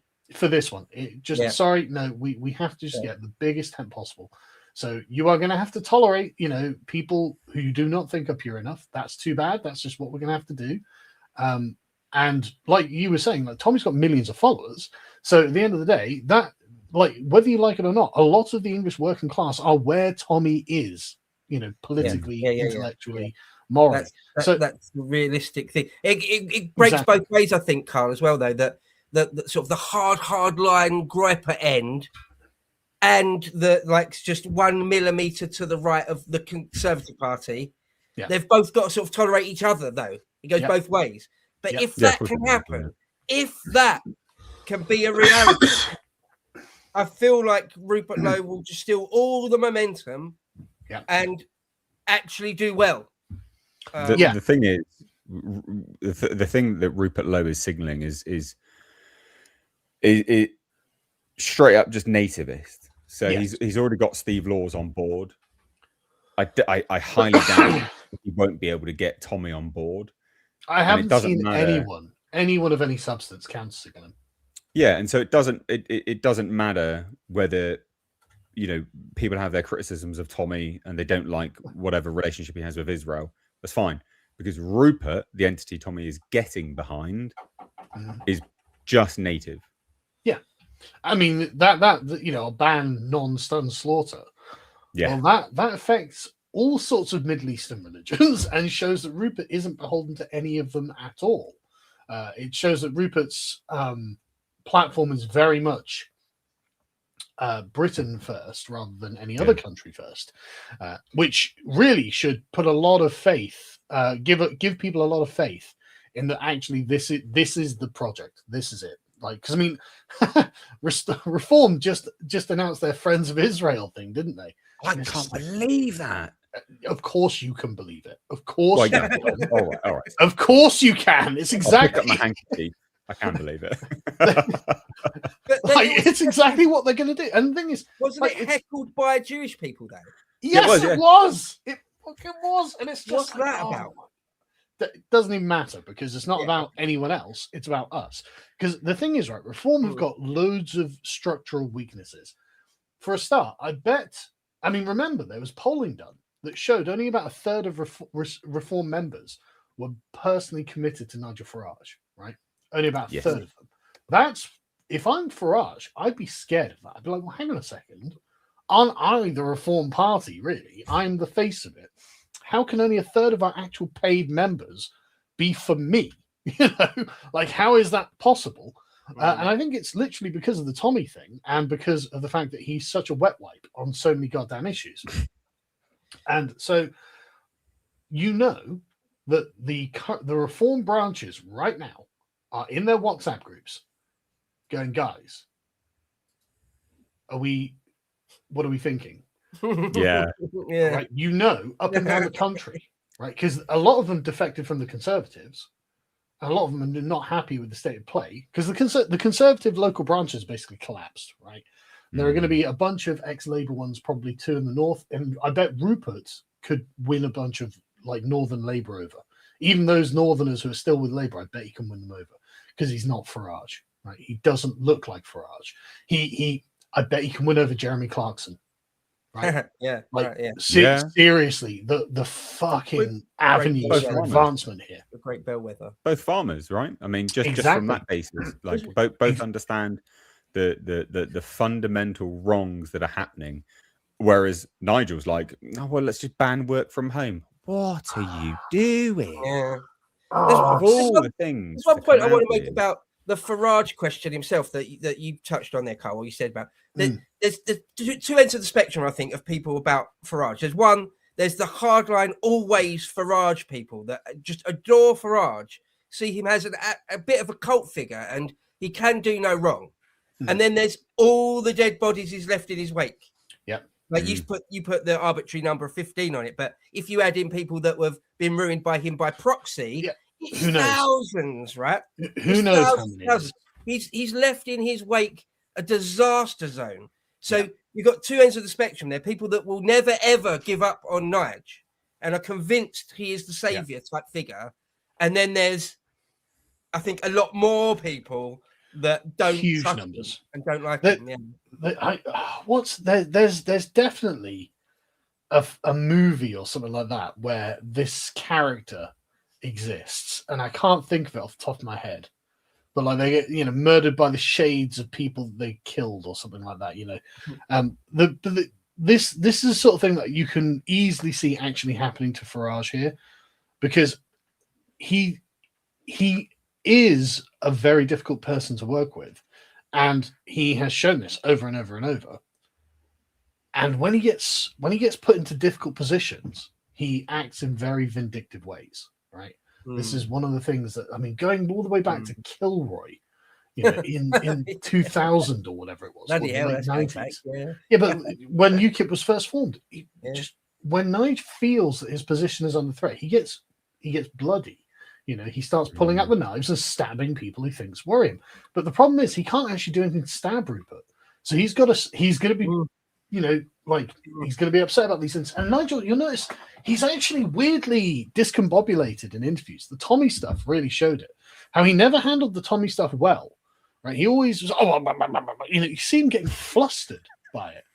And it's just like, well, Nigel, you had all these avenues. You could have said, well, he's not a member of our party. You could have just said that and just said, why are you asking me about that? Well, Tommy Robinson supposed to. Okay, well, he supported the Conservatives. He supported Boris. He's a fair weather friend, and he goes wherever he thinks the action is. And obviously, if he's supporting us, then he thinks the action's with us. Like, you could have had it. Like, that would have been such an easy answer, and it would have just been, oh right, so you've actually kind of just dismissed him because you don't think of him as a serious entity. But you didn't attack him. You didn't attack his politics. You didn't attack his character. Or not significantly, you didn't attack his supporters, and you didn't endorse him. So the media was just like, oh yeah, okay, good point. But don't you think? It's like, no, not really. I don't care. Let's talk about the actual issues. But Farage gets panicked. He thinks, oh God, no, not Tommy. And it'll be the same with Rupert Lowe, because he'll have Rupert Lowe brought up to him now when I bet that Rupert gets at least one branch defection from Reform. And when that happens, Farage is going to have a mini breakdown on Sky News or wherever this has. Because when they bring it up and they say, well, this is the man that you accused of threatening to murder Zia Yusuf, isn't it? And Farage will I bet he has basically a mini fucking breakdown. Or he'll do that. Did you ever see him go, oh, like a fake, theatrical yawn? Oh, he'll act childish. He'll act in ways that are just not becoming. And I think everyone will see it. But Reform have other real problems as well, and frankly, it's the number of Muslims in their party. Yeah. Don't know. I'm not trying to smear Muslims or anything, but don't know whether Farage has noticed, but the British public actually don't really like Islam. And it's not that they hate individual Muslims, but they just don't like Islam. There was a poll a couple of years ago. The least popular ethnic group in the country were Gypsies. Something like only 25% of people were okay with Gypsies. But then the next one was Muslims at 36%, where 36% of the public were like, yeah, I'm okay with Muslims, or I like them. And the rest were like, nah, not feeling it. And Nigel has decided, I'm going to put them front and center because it's a shield that shields me against accusations. It's like, well, I mean, it doesn't. Like, they still call you racist every goddamn day, Nige. They're acting like you're the second coming of Hitler, so it hasn't worked. But what it has done is really put a fracture in your own support base, because a lot of your supporters thought you were supposed to be the anti-Islam party. They really hate Zia Yusuf. And to be honest with you, don't want Zia Yusuf to be Prime Minister. That's like an actual fear that it gets there, and Nigel resigns or whatever, steps down in some way or other, and has a heart attack. Suddenly find ourselves with Zia Yusuf as the Prime Minister. Nigel Farage, the 61, 62-year-old lifelong smoker and drinker, non-exerciser. Sorry, do we think in 2 years' time he doesn't get a cancer scare or has a heart attack or something like that? Like, it's entirely plausible at his time of life that happens. And there's only one person left on the name, on the company that is Reform PLC, and that's Zia Yusuf. He even took it away from Richard Tice. So, yeah, it will be Zia Yusuf leading that party. And Nigel, even if nothing happens to him, he's not going to be around forever. Zia Yusuf is a lot younger than him. He will inherit that party. So Reform members know in their heart of hearts they will have a Muslim leading their party. And honestly, I think there's a lot of Islamophobia in their party, and I don't think they're going to want that. And so basically what our activists could usefully do is point that out to them, frankly. So division in their ranks and say, look, guys, you're really okay with all of this? Like, because I've got, just to be clear, right? For like, we strategists, we're going to have to be waging total war on behalf of Rupert Lowe at this point, right? Just at all levels of politics, we want to be literally attacking all of our enemies in the most painful way that they can be attacked.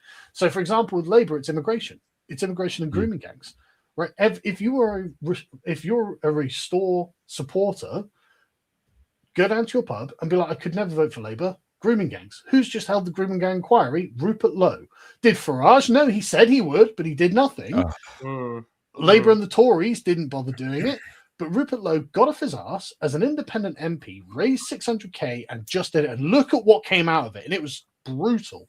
How could we support any of those guys, and how couldn't we? If you're impacted by the grooming gangs, for example, so in these heavy ex-Labour areas, huge potential to recruit from there, right? You've really got it there. Again, pointing out the fact that Farage, tin-eared Farage, has put Muslims in charge of his party and makes Muslims the face of his party. You see Lalia Cunningham everywhere. Dan Wootton was all over that. Dan Wootton went at that like a fucking rabid dog. No, I said this earlier, Carl, that reform goes from now being just something you've got to sort of tolerate because it's the best option to a complete strategic enemy.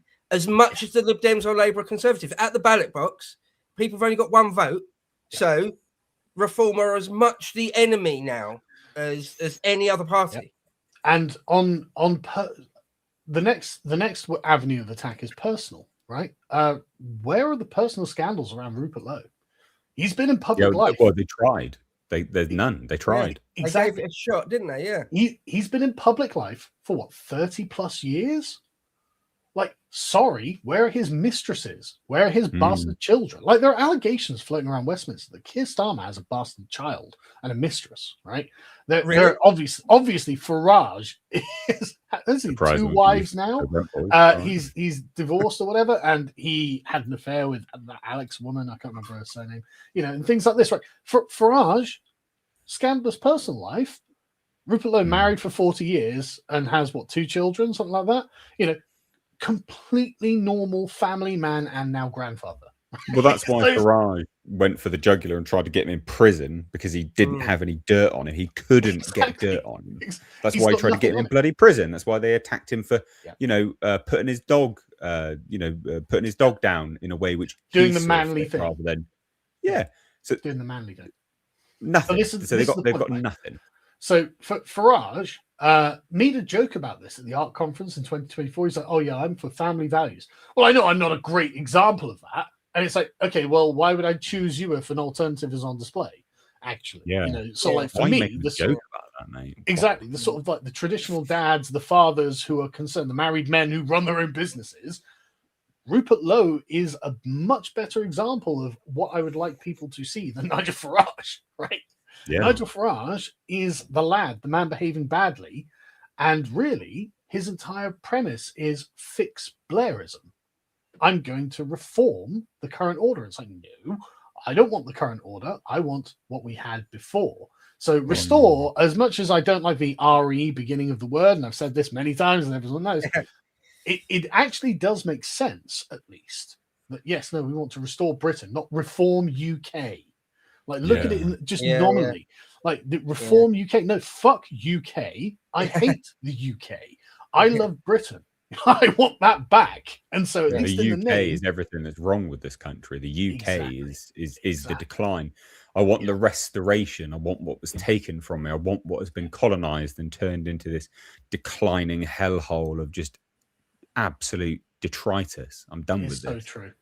And so there are loads of angles of attack for Rupert on reform, and all the reform people that Farage was prepared to touch. And you'll think about, like, you've got a huge class of influencers, and Nigel, who did he take on? Darren Grimes? Was it? Is it Adam from Essex? I can't remember his name. He's been kind of floating near the top of that, but Farage is like up here. Very, very gingerly interacts with the influencer class. They're going to find themselves completely outnumbered by all of the rest of us who just joined Restore, right? Jeremy Kyle. Jeremy Kyle, yeah, great. Jeremy Kyle, did you see he was training them on media? He's not impartial. He's literally been training them on... He's one of the very few that Reform have sort of got on board. And it's because we was with Talk TV. Yeah. Jeremy Kyle, good one. But again, like Jeremy Kyle, a man who made his money exploiting the working class of Britain. Fuck that guy. I fucking hate Jeremy Kyle. I've always hated Jeremy Kyle. I remember, like 20 years ago, like, you know, like I was unemployed for a month and I'm watching daytime TV and Jeremy Kyle's on, and I remember just being like, this guy's a fucking tosser. You know, it's the same with Jerry Springer. Just like, I'm going to sit there, exploit you, humiliate you in front of the nation, then I'm going to give you a moral lecture about how you're a bad person. I'm a bad. No, fuck yourself, Jeremy. You're a piece of shit, man. You know.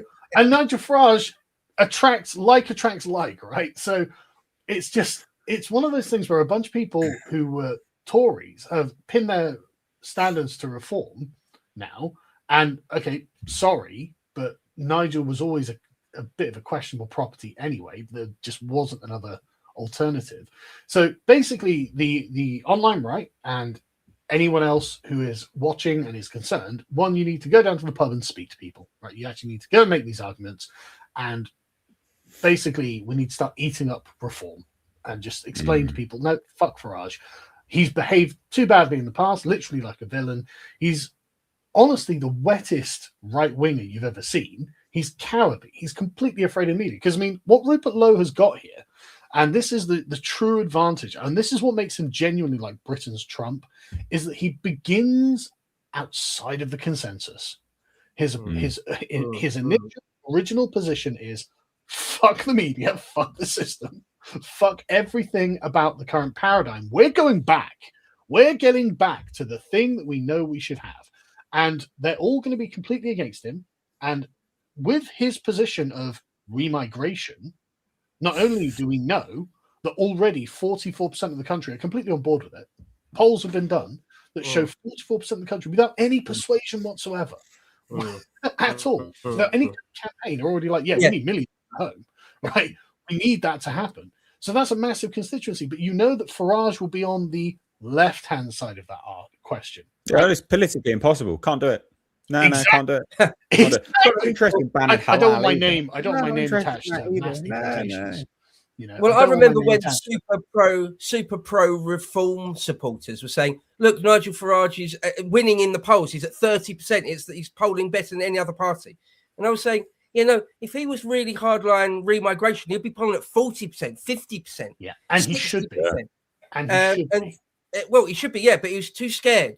He was too scared. He cared more about having an argument with Robert Peston or Krishnan Gurun Murphy. He didn't want to be humiliated by Beth Rigby. You know? Exactly. So much fear. Yeah, he cared more about that.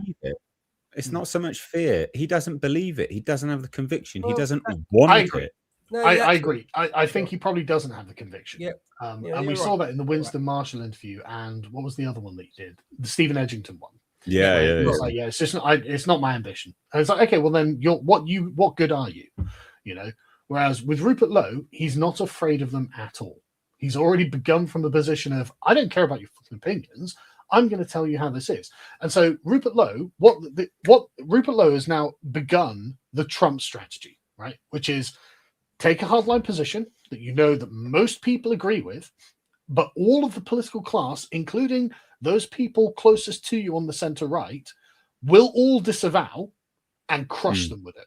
repeatedly crush them. We're going to build a wall. We're going to make Mexico pay for it. Millions are going home. Millions are going home. Farage would I would never say that. It's like, no, you just come out and conceded that we've been colonized. Obviously, that means, as a corollary, that millions have to go home.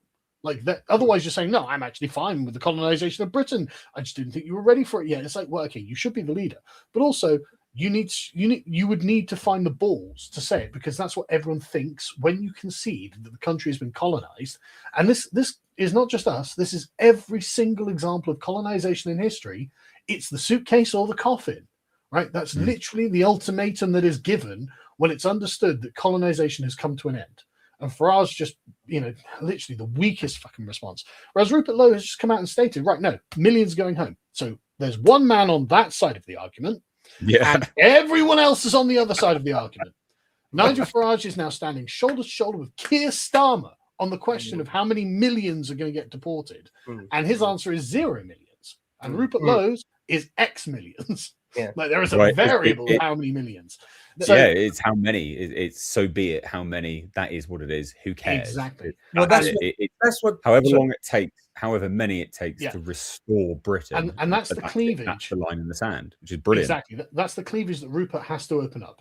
He's got to make the next election a referendum on how many millions are going back. Yes. If the answer is 0, then you're on the Farage, Keir Starmer, Kenny Badenoch. You're for the immigrants is basically what you are saying, and they're all surrounded by immigrants. Like Zia Yusuf is going to go up and go, Nigel Farage isn't for the immigrants. Oh, really? That's very persuasive. Kenny Badenoch is like, with Suella Braverman and Nadeem Suharway. Yeah, exactly. The Conservatives aren't for the immigrants, says the immigrant leading the Conservative Party. It's like, it's not going to work, right? And then on the other side of it, you can have Rupert Lowe being like, I can't do impressions, but we're going to deport, however many, every illegal are here, and millions of those are just going to return, like he was saying in his video. It's like, he's going to win that argument, right?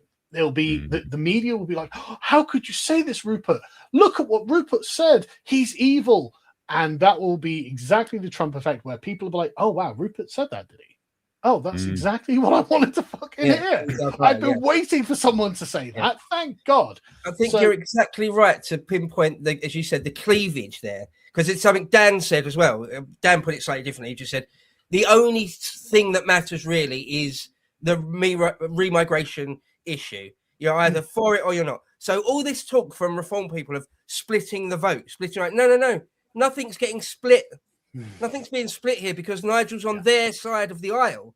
So we're not splitting anything. Yeah. No, and give me the remigration candidate, please. And what we've got to remember, what was the turnout of the 2024 election? I was tiny. This is the point I raised. It was about restore will be, wasn't it? Let me check that just to make sure. Right. It was super low, wasn't it? I mean, that's why Starmer's got a giant majority at all. It's simply Labour won. Tory voters just did not turn up. Sorry, Nate. No. Yeah, it's exactly the same point. Is that Labour won with the percentage vote that they had previously lost on, and so what it showed was that the total amount of people that came out to vote was substantially less, and that's all going to be the natives because they didn't have anyone to vote for, even with reform there. Yeah, and so if you've got someone like Restore going, guys, we are for you, we're for the natives. We don't like the status quo. Obviously, the status quo is absolutely horrendous. Come to us. That's that vote share. That's huge. It was. You're not splitting anything there. It was 59.7%, so 60%, right? But that means 40%. It's terrible. And like in the Denton and Gorton by-election at the moment, the turnout was 46%, because of course this isn't evenly divided, right? So in some areas of the country where the white working class has just given up, completely given up, right? So I've got a breakdown on the Commons Library on the Parliament website. Right? In the Southwest, 64.9, so 65. In the Southeast, 65. The people who feel relatively enfranchised, right, in 2024. In the East of England, 62. In the East Midlands, 60. Yorkshire and Humber, 55. Wales 56, Northeast 56, Northwest 56, Northern Ireland 57, West Midlands 57, London 58. Like there are entire swathes of this country where the English working class have basically just given up. They don't see anything on the horizon. disengagement from the franchise, because people have just gone, look, this is what we did a recording earlier, and I was saying it then, is that people have such a lack of faith and confidence in the political system at the moment. It's either a case of something new has to come along which destabilizes it entirely, because the political elites are just, most of them are just corrupt. I mean, Queer Stalin walked in straight away with corruption, feckless and weak as well. Yeah, it's insane. And so, that vote share has been steadily declining as everyone just goes, I voted for something for decades. I'm not getting it. Yeah. But now you've got someone going, I'm going to give you that, actually. Oh, okay. And I really think it's about the positioning. I think it's about the positioning, because Farage positions himself in that sort of mainstream space, because Farage's profile has been built by the media, right? By being a cheeky chappy in the media. But Rupert's has been built quite organically. As in Rupert, like in 2 polls now, in the first poll on the Red Wall, like 6 months ago, something like that, 7 months ago, 8 months ago, he polled at 6% on the question of who would you like to be the Prime Minister. That's not nothing at all. Just out of the blue, 6%. And there was Restore commissioned a poll asking, would you vote for a party with Rupert Lowe as the head? And that came at 10%. Now that's, you can get any answer you want when you word the poll in a particular way. And the fact that Rupert was suggested at the beginning of the poll increases the number of people who say yes, right? It puts the idea in their minds. But that's, again, not nothing. If you can organically poll somewhere between 6 and 10% as an independent backbench MP, just an entity, just him, like who's only been, this is his first term in Parliament.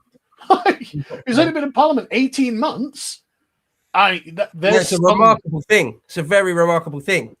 There's some teeth to it. Something we haven't mentioned yet, which I think is just popped into mind, I think worth mentioning. I'm quite glad that the whole idea, the concept that he was going to wait for the next general election, then somehow infiltrate and completely take over the Conservative Party, that seems to have been abandoned now in the Rupert camp. Thank God. I always thought that was really silly, a ruinous idea at concept. So the fact that he started his own thing now, for real, I mean, I couldn't be happier. I know. I'm fine. I'm really, really happy about it. But do you remember, I don't know, like 3 or 4 months ago or something like that, when I went and I had dinner with Rupert, and I was arguing with him and his team. Look, guys, you have to start a party. You have to start. We need something to be able to vote for. You have someone. And the chaps around him were like, well, you have made the most persuasive case, but we're not going to do it yet. And I was like, okay, well, I mean, obviously I'm going to support you no matter what you're doing, but like, come on, guys, give us something. And I didn't think it was going to come this soon, to be honest. So honestly, so now actually we're hoping Keir Starmer hangs on. We've got a lot of legwork to do, right? We've got a lot of legwork to do.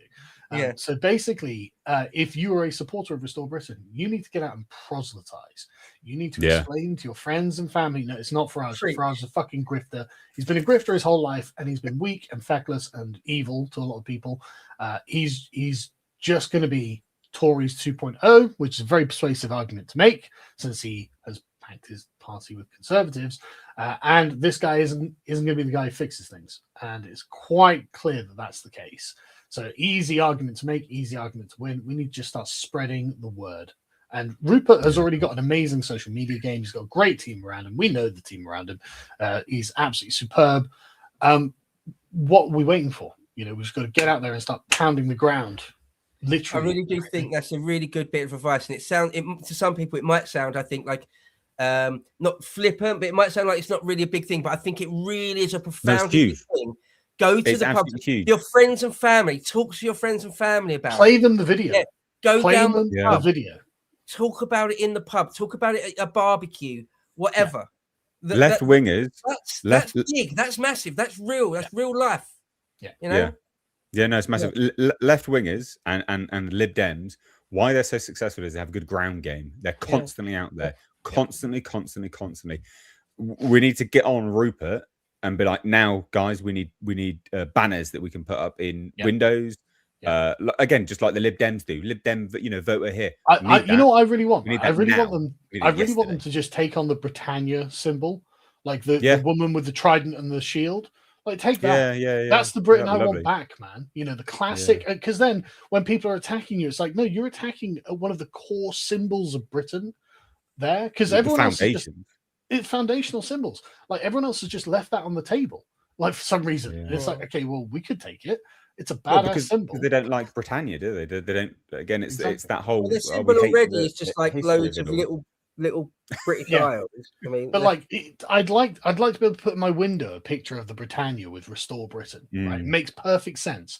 It's symbolically coherent, and it would just be gorgeous. And you go down, like, literally, it's like, this is why we were putting up the England flag. It's that principle. It's like, no, this is ours. So I want that, and that would be fucking strong. But what we need then really is literally local branches. We need to start local branches and actually get it out there. It's because this is another way in which Farage is piss weak.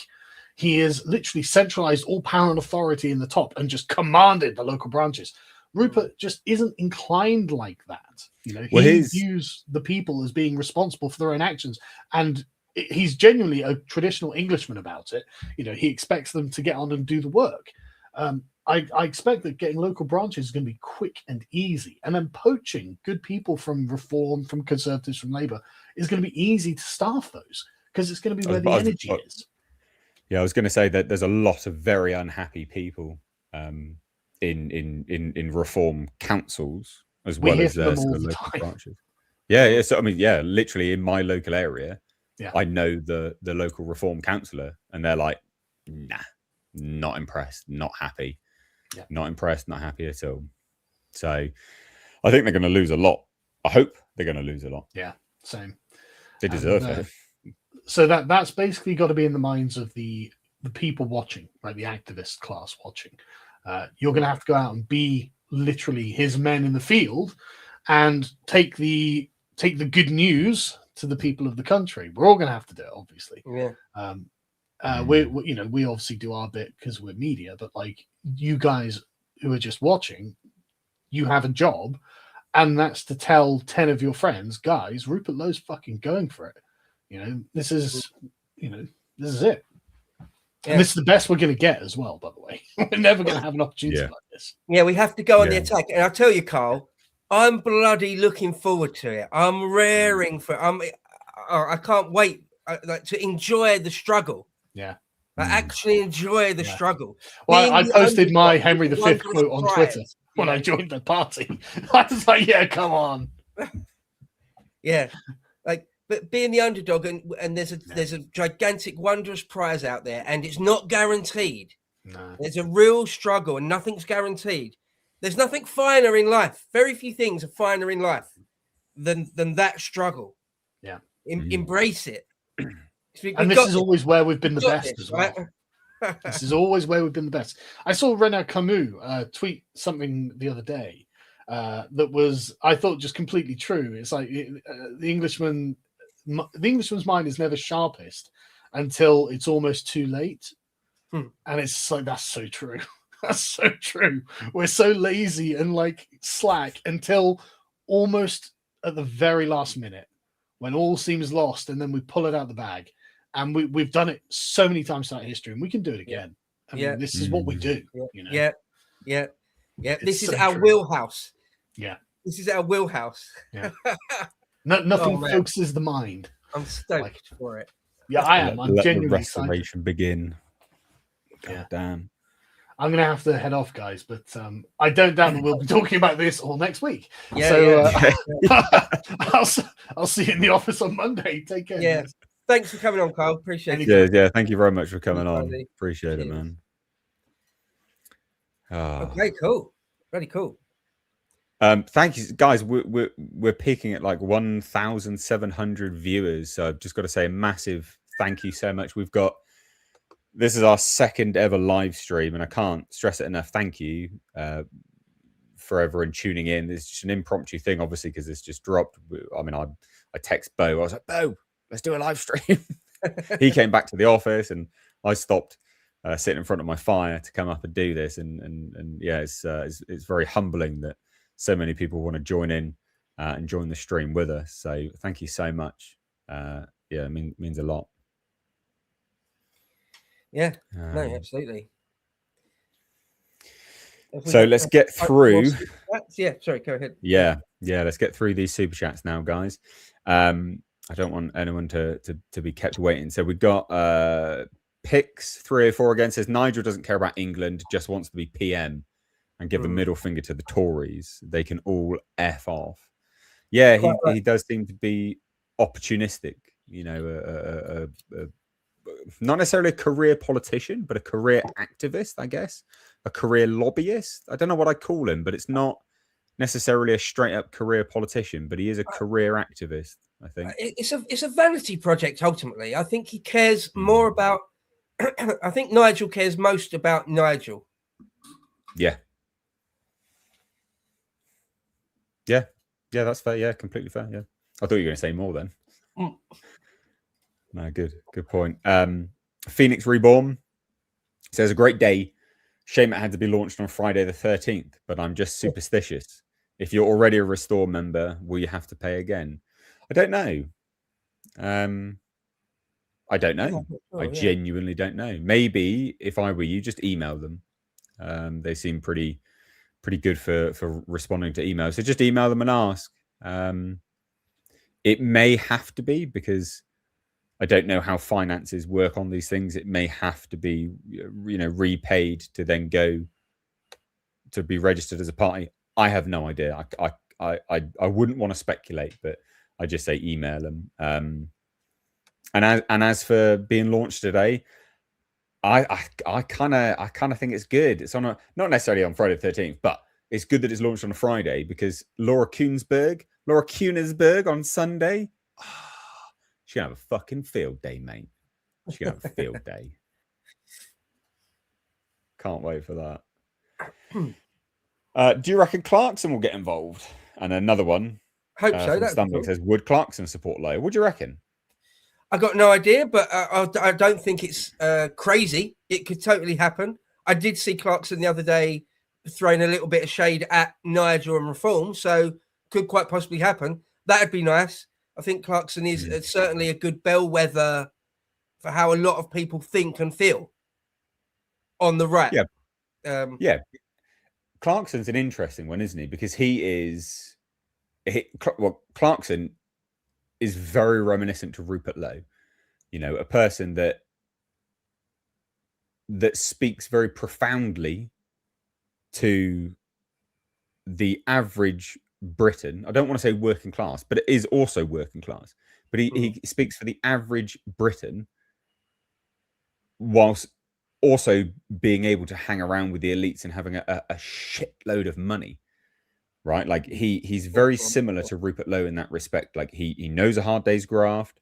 He has worked hard in his life. He does work hard now, can speak to people, but he has moved up the sort of social and class ladder.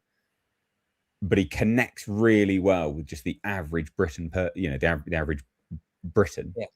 Yeah. So if you're not a Guardianist, if you're not a Guardianist reading Radio 4, listening, pearl clutching globalist, you probably quite like Clarkson. So someone in the chat said that he's got crazy reach with the normies. Yeah. So it would be a great addition for sure. Yeah, and also you got to remember, like, Clarkson's been absolutely fucked over currently by the tax system, all the regulations, all this kind of stuff. So anyone promising to deregulate all of that and just be like, yeah, no, why would I tax you to oblivion? I'm sure he's probably going to want to get behind. So, yeah, you know, and Rupert, being a farmer, can speak directly to Clarkson's sort of entrepreneurial spirit when it comes to the farming element. So hopefully they can get on board.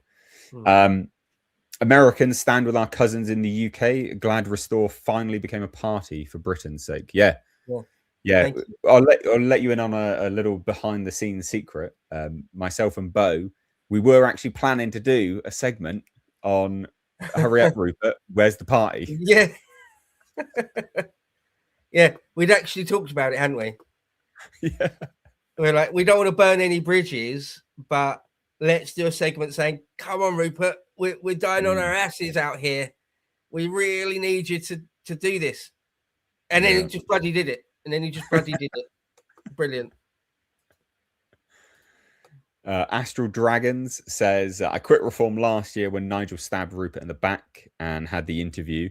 If we take on Islam, we will lose. I've waited for this moment. Yeah, man. Nigel's such a weak, impotent man. I hate calling people like that a man, because I just fundamentally don't recognize them as an equal. Someone who sits there and goes, oh yeah, if we take on Islam, we will lose. Fuck off, you stupid little bitch. Get out of my sight, you effeminate douchebag. I don't recognize you as an equal. You're not a man. You absolute little boy. Yeah, I completely agree. When I saw him say that, if we take on Islam, we lose. We lose. You know, it's like, shut up, fucking bitch. What a bitch. You know what I mean? Like, I hate it. Could you be more weak-wristed, more pathetic, more spineless, more cowardly? What a coward. That's not, our ancestors will be turning in their graves. Yeah. To hear that. It's sickening. Yeah. Slag Nasty again says UK doesn't need another Boris Johnson. No. Yeah, and that's quite right. Well, that's what, you know, that's what Carl and Dan have been saying, isn't it? Is that Nigel Farage is very much that, says the right thing, but will he stick the landing? No. Because he doesn't have conviction, doesn't believe in any of it. So yeah. Jay Fraser says, hail gents, finally a white pill for the UK. Yes. With his recent inquiries into the great gangs, I hope Rupert remains safe from the new Britons and brainwashed traitors and not end up like Amos and Kirk. So a completely fair point to make. I will say this, someone who lives as isolated as he does on a farm, with as much money as he does in that sort of location and things, it's not like an Amos who, you know, I'm not casting aspersions to Amos. It was a different political time, and he was just in a church doing the what's it called? The surgery. What's it called? The surgery. Yeah. I don't. I think Rupert has learned from other people's tragedies. So yeah, I would not like to think that that's going to happen. I don't believe it would happen. Would you anything to add? Yeah, no, I mean, you never know. You never know, but we just got to keep your fingers crossed, and you can't let that get in your way. You know, I said if they wanted me, I would do it, and I'd be worried about getting David Amos, getting Charlie Kirk, but you can't let that stand in your way. Otherwise, they wouldn't. You just can't, because then you wouldn't do anything. It's the same as I might get hit by lightning, I might get hit by a bus. Yeah, you might. Yeah. You might wake up tomorrow morning and you're diagnosed with cancer. Yeah, that's the risks of the real world. So, yeah, it's a worry. It's real, but you can't let that stop you. You've got to keep going forward and do what you think's right. Yep, agreed. Trigger is Groot says, with the right divided, the left stay in power. A civil war is very possible as religious tensions build. I don't think the right is divided. Nigel Farage isn't the right. There are people that are voting Reform and have joined Reform because he was the only option. And you got to remember, there's a lot of people that are joined Reform because they believe Nigel is something that he isn't. But the more and more he reveals himself to not be what they believe him to be, they will go elsewhere. And they didn't come out to vote for him anyway. Yeah, the right's divided. The right isn't divided because Reform isn't the right. It's barely centrist. Yeah. So I just don't buy that whole framing of it, I'm afraid. Yeah. I mean, yeah. sorry, we can't deport people, and I don't want to ban halal. They're not right wing, mate. So, yeah, no. White Rider says the concerns over vote splitting are stifled by telling those that are worried about it, well, don't split Rupert's restore vote by voting for Farage and reform then. Buckle up and do the right thing. Huh? Concerns over vote splitting are stifled by telling those that are worried about it, don't split Rupert's restore vote by voting for Farage and reform. Do you get that? Yeah, no, I've just read it twice. I'm not 100% sure the point they're making. I think they're making the right point, i.e., don't give a shit about the argument of splitting the vote. Yeah, that's kind of what I got. They're saying. Thanks for the £10. Yeah, no, thank you. I think that's what you're saying there. Sorry. Yeah. If you are saying that, then yeah. If you're not saying that, then I disagree. And I just don't know. Anyway. Jefferson C. Post says, do you think the reform to restore defections will start at the council, grassroots level, as the national level is getting filled with insiders? Yeah. Who knows? Yeah, no, I think that's actually... Yeah, I think that's right, actually, because I think that, I think that has the strongest potential chance of coming true, because you are right, is that the grassroots level will be the most disaffected by, because they were there first, by the current Tory defections. So those that are so disenfranchised with reform will likely be councillors, likely be the grassroots level. So would they be the first defectors? Yeah, I think so. Oh, the very, very first. I say, yeah. Well, they almost certainly will be, yeah. Because you get someone like, I don't know, just for example, Andrew Rosendale or Danny Kruger. They're not going to jump ship from reform to restore immediately. They just won't, because that's just, I'm sure they won't, because that's just stupid and embarrassing for them. Whereas a grassroots person that hasn't got anything to lose, really, or even a councillor hasn't got very much to lose, will just be like, yeah, no, I prefer Rupert. I'm with Rupert. Yeah. So it'd be much easier for them politically, if nothing else. So yeah, I'm sure it will be grassroots first.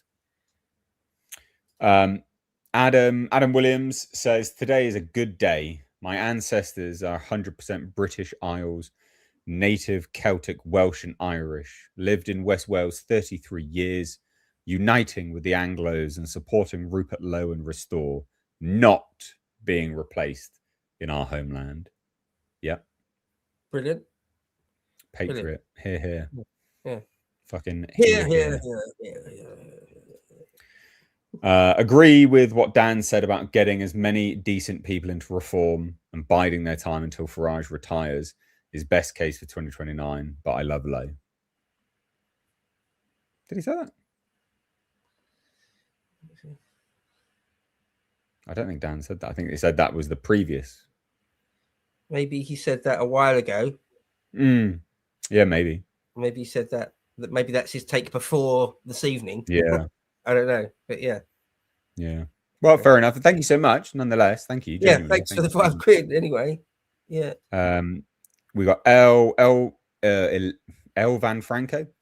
Husband and I joined Restore a couple of weeks ago. Fully support Rupert and you lads too. The crown is in the gutter. Not for much longer. Yeah. Well, thank you so much. Thank you. Thank you for supporting us. Thank you for dropping in and watching and supporting. Thank you. Yeah. Brilliant sentiment. Well done. Mr. Thinks Okay says, if Restore starts making real gains, do you think Labour would call an early election because Reform getting in with the Uni Party is better for them? That's a very good question. No. I don't think so. It's a good, interesting question, but yeah, I'd say probably not. Sorry, Queer Stalin is drunk on power. No, yeah, mate, having his party filled with fucking pedos and then being called the nonce party on people's doorsteps is not making him leave. So no, I don't think he's going to call an early general election. I think probably Starmer won't be there after May. But I suspect the calculation in Labour, whoever's leading the Labour Party, the calculation, everyone around them will be saying, you definitely lose at the next general election. So you just stay in power for as long as you possibly can. The last thing you do is give up this massive majority of MPs you've got. That's the last. That's the last thing. You stick it out to the last day. I suspect. I might be wrong. That take might be proven terribly wrong, but I would have thought that's what Labour will do. Yeah, that's fair. That's fair. HSOJ says, the people I worry about isn't the politically aware. It's those who already think reform are the right move and don't realise that they'll be splitting the vote by sticking with them. Is this valid? It is valid. Yes, it is valid. And that comes back to what Carl was suggesting and trying to engage with everyone, is that go out and speak about restore, speak about reform, speak about the differences, show the video of Nigel out and out saying, yeah, we won't win if we take on Islam. Open people's eyes, because there's a lot of people, I mention it on Twitter every now and then, and people are like, what? No, he didn't say that. And I'm like, here's the video, mate. Here's the video. He said it. So, it's on us to open people's minds, basically.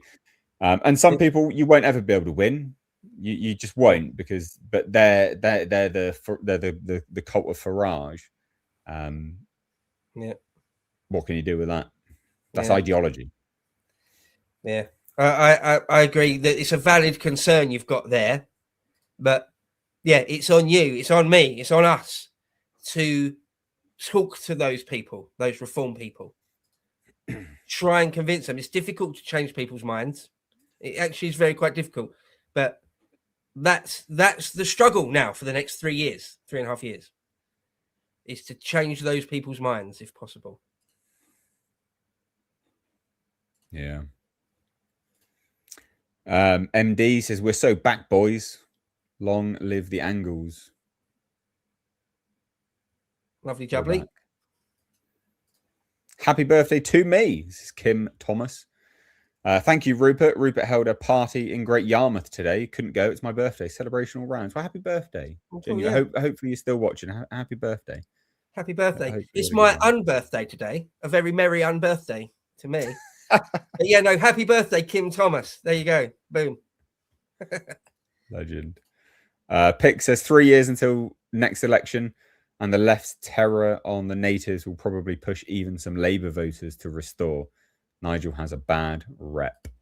Yeah. Fingers crossed on that one. It'd be nice. Yeah, I mean, Labour will be losing their native vote, their working class vote. They're gone.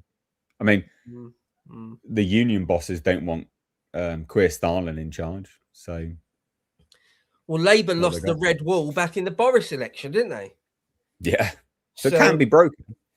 Oh yeah. They're surviving on some weird fumes of a dead Rishi government. That's the only reason Labour are still a thing at all, really. Yeah. Yeah.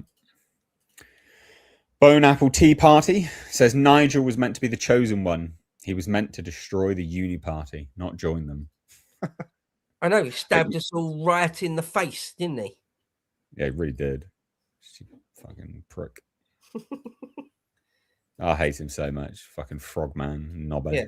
Yeah, the fucking Hypnotoad. Hypnotoad. You haven't used Hypnotoad for ages. Yeah.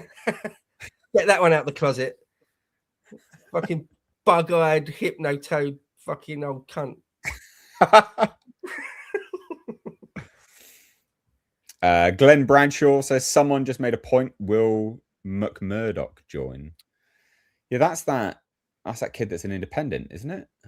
Now, is that what they're referring to? The kiddie that became an independent? Let me just check. Is McMurdoch not the one that was reform? Yeah, and then had to become an independent. Right. Yeah, I don't know. Maybe.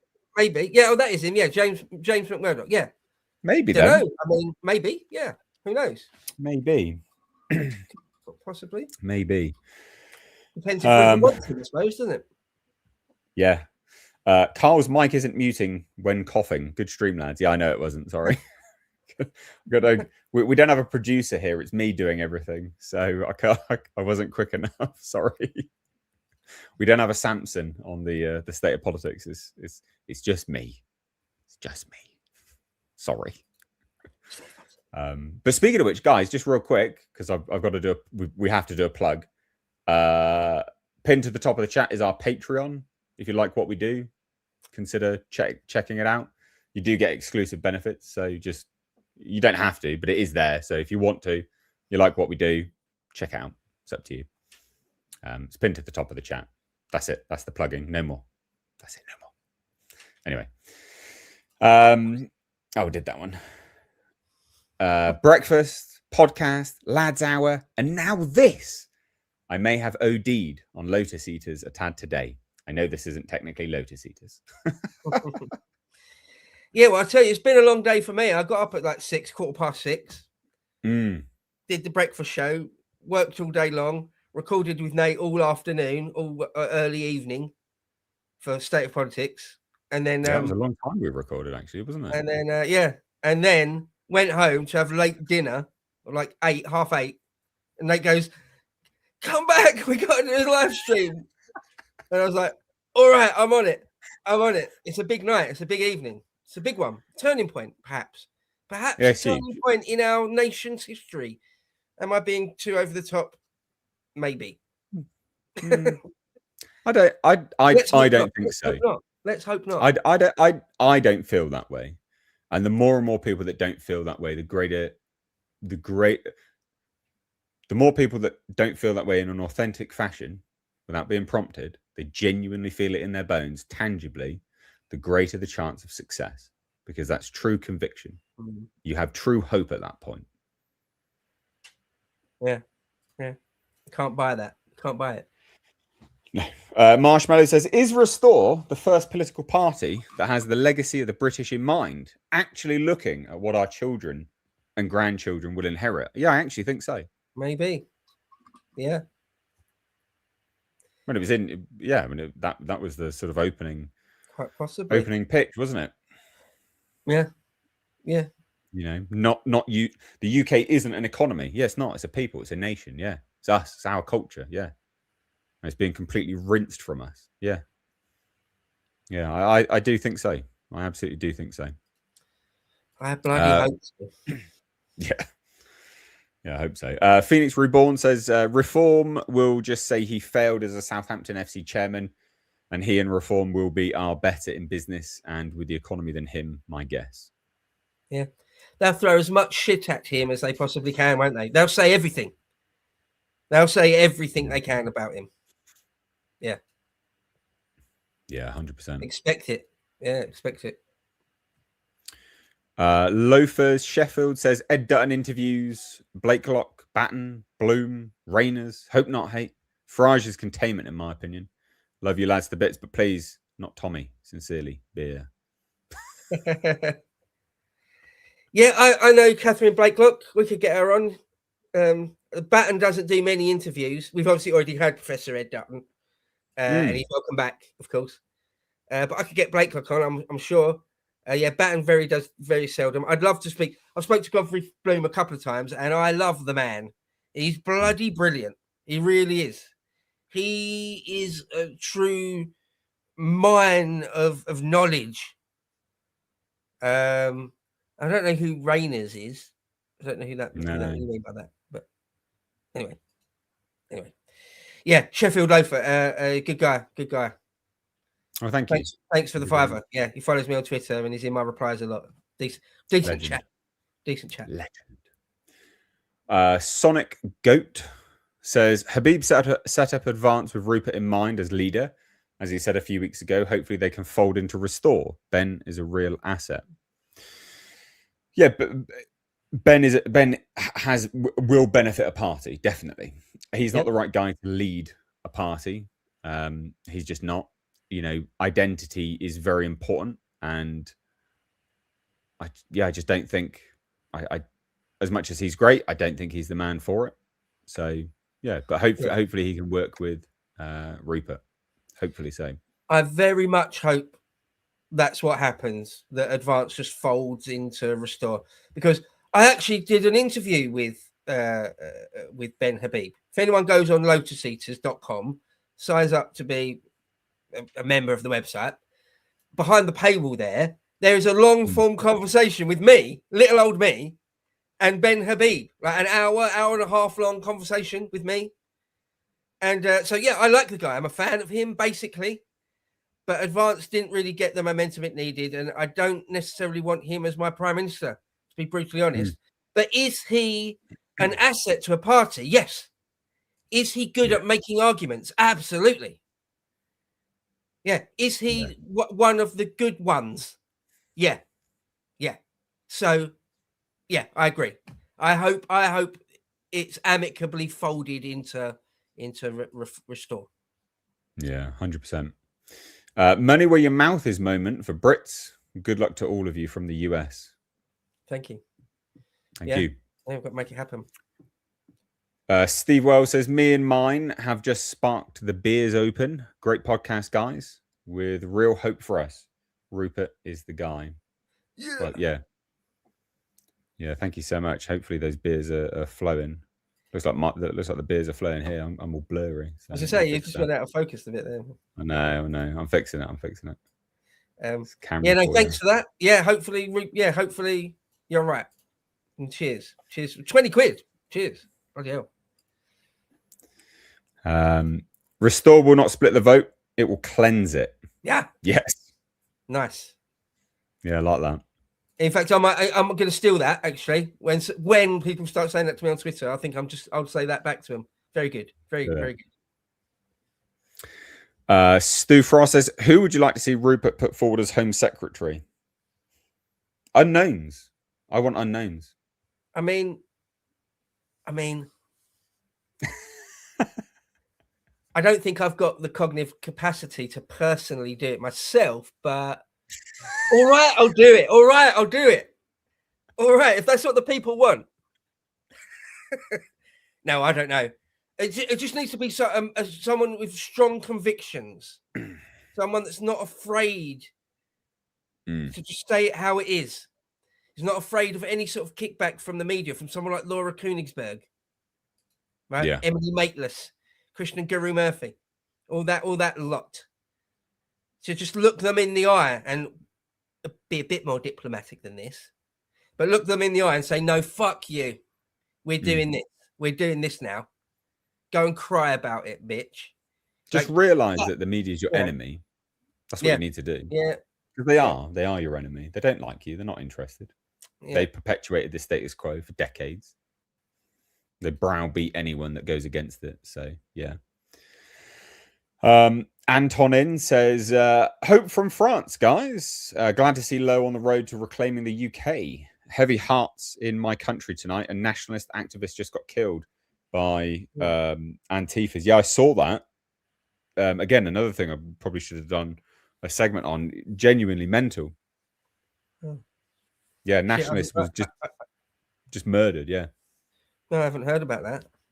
Brutally murdered by Antifa people. Sounds yeah, like actually crazy. Yeah. Mad stuff. So yeah, sorry to hear that. You guys in France, man, like we give you some stick, but we're all European brothers. So I hope you can sort your country out as well, because holy shit, you guys got some problems. We have our problems as well. I'm not throwing shade. It's a genuine. I hope you can fix it. Yeah. Spread the Low gospel from Chad Creamer. Brilliant name. Aim higher, vote low. Do it. That's trending. Rio LTX says, as an American with English heritage, this is a ray of light in the darkness of modernity. I'd lost hope of ever seeing for Britain. Rupert is a great man. With a luck, he'll be PM. Keep up the good work. Yes. Yeah. Fingers crossed. Thank you. Yeah. James Peacock says, Britain calls for aid and Rupert will answer. Nice. Fingers crossed. Anna Pizarro Dudar Says animal rights activists will vote Rupert. They're bloody furious about non-stun cruelty. Yeah, people didn't realize this was a thing. I was speaking to someone else the other day about it. People genuinely don't know that we allow it. Like people are so detached from it. They didn't realize that was a thing. So yeah, you're right. Yeah, and there was RSPCA recently started doing like a web page about it as well. So the seal has well and truly been broken on that, I think. Hopefully. Lo and behold, that sounds like one of my jokes, mate. That's bad. Hashtag aim high, vote low. Mm. Let's get that one going. I like that. Yeah, one. I like it. I like it. Gimli O'Gloin says, love from Germany. If you give the call, I'm ready to honour the old bonds we used to share. Sweet. Legend. No more brother wars. Yeah. No, civilizational problems right now. We can put our old issues to bed for a little bit, and then we'll fight. Friendly wise. Ceylon Saxon says, could NCF locals structure be used for Restore Britain branches? What's NCF? Am I being dumb? What's NCF? I don't know, not National Front. No, I don't think so. NCF, I don't know. I feel like I should know. Yeah, I feel like I should know. I feel like I'm being dumb, but I actually me don't too. know. I'm not... Oh, New Culture Forum. Oh, okay. Is that right? Could they be used for RB branches? I don't know. Who knows? Don't know. Interesting. Not sure. Not sure how that works. So maybe not. None of your business says, have a pint on me on this joyous day. Greetings from the Netherlands. Thank you so much. Thank you. Very kind. Donkey. Thank you very much. Buy a donkey. Some baby Dutch for you. Positive vibes to you both. Thanks so much, Mark. Appreciate that, buddy. Big time contributor of the my other channel. Thank you. Chris Lee says, boys, good to see you both. Hoping Nate triggers bow again, please. LMAO. Hello from Cornwall. Deus Volt. No, this is a white pill day today. All right. This is a white pill day.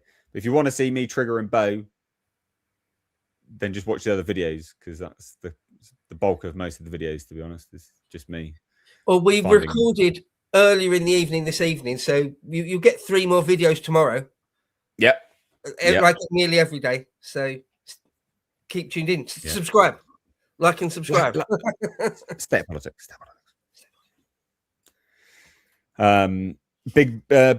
Big Brave Bull says, we must highlight Restore's direct to democracy model to the normies. If Restore wins the next general election, Westminster will never be the same again. Yeah, true.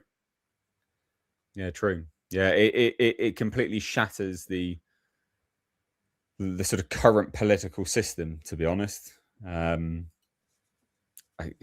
It's kind of, I mean, it's like a where was that place where the Zoomers took over recently and overthrew the government? Where was that?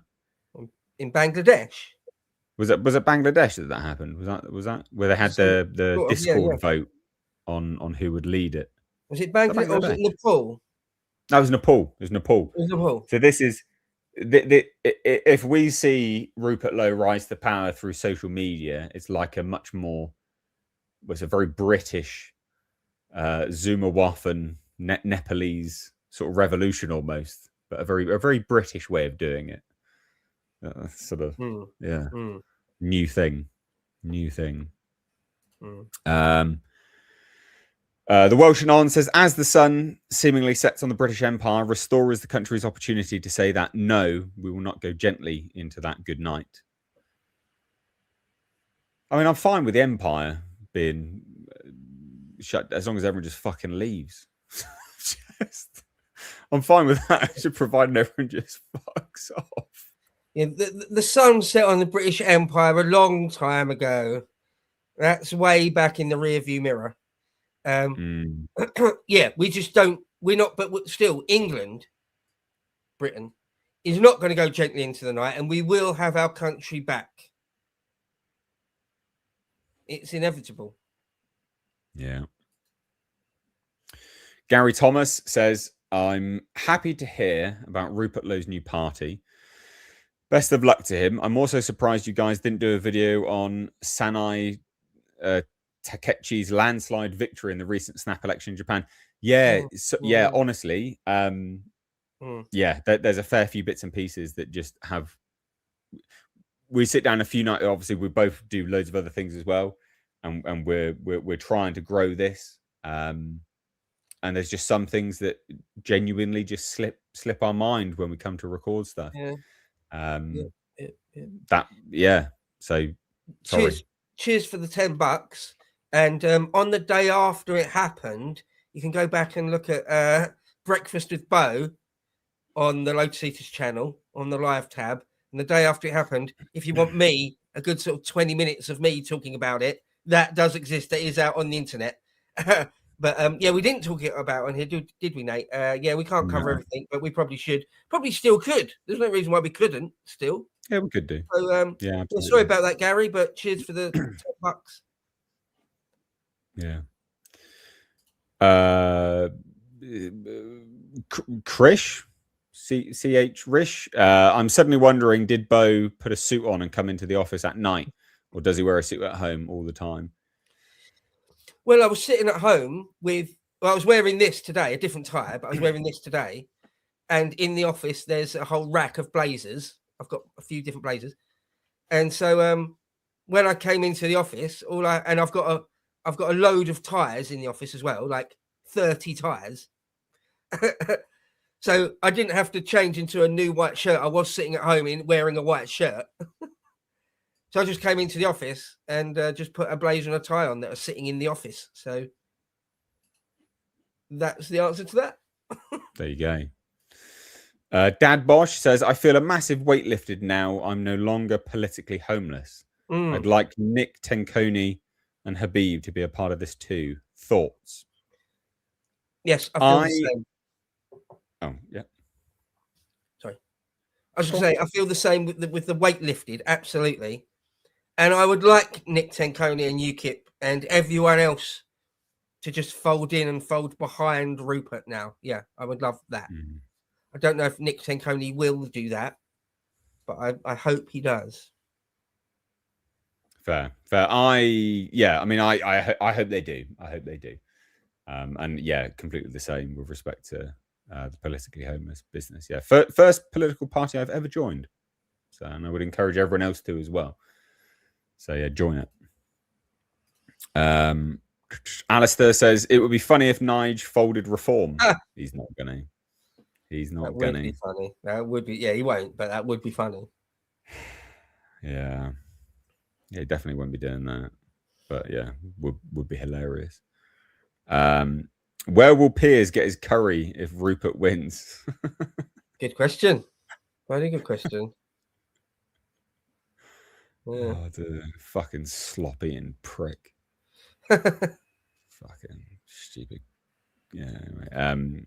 $50. Thank you so much, Jacob Miller. Chucking in the big buckaroos here. Says time zones keep me from catching the Great Breakfast with Bo show. Love your work. Thank you. Thank you. Thank you. Very generous. Cheers, Jacob.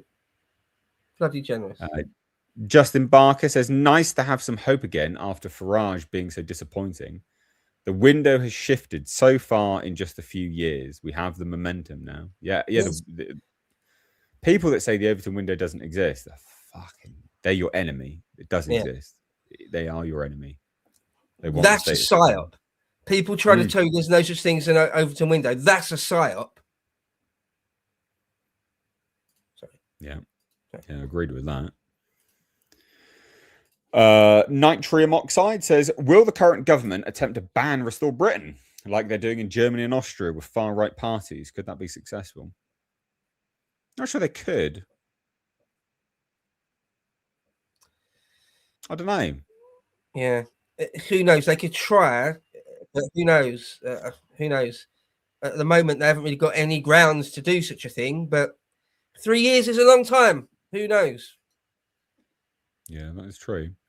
If they could, I wouldn't put it past. if it was low hanging fruit for them, they probably would try. Sorry. Yeah, I wouldn't put it past them, but equally so, like, I don't see what's in it for them to do it at the moment. I think they would lose more than they gain from doing it, basically. Official gaming guy says, well, chaps, it's my birthday in a few minutes, so I'm getting this in there. I do wish Rupert had joined advance. Gonna have to see what Ben says now, because so similar with exactly the same values. Yes, but one has the momentum and one doesn't, and that is important. So, and happy birthday. Yeah, happy birthday. Pick says this is more glorious than Queers. It's Queer Stalin. All right, get it right. Queers depressed, fed up Mandy mug the other day. Yeah, it's a good evening. It's a good night. Yeah, it certainly is. Very happy. We need a pro. Celsius Deu. Sorry. No. I think there's a bit of a delay. I think that's why. We need a pro-natal grant from Elon. Yes. Oh God, that'd be nice, wouldn't it? He might get involved now. Well, he retweeted Elon. Elon retweeted Rupert just the other day. I think yesterday or something. So he knows who he is, big time. 100% knows who he is. MCN says, any of the Lotus Eaters presenters, you guys getting involved with Restore? Well, there's been lots of comments from Bo. I will say, because the question's now you guys just generally, I don't think that they would want me involved with them. I think I'm somewhat a little bit too brash and somewhat a little bit rough around the edges. So I highly, highly doubt they would want me anywhere near them. However, if they wanted me to, I would be happy to. But it's unlikely. I don't fit the bill. Big burly guy with tattoos. Yeah, it's not. I'm not quite the effing and jeffing. I'm not quite the not quite the. But there is, to be honest, there is a fair bit of an overlap between the Lotus Eaters sphere and Rupert's sphere. A bit of an overlap. So we'll see.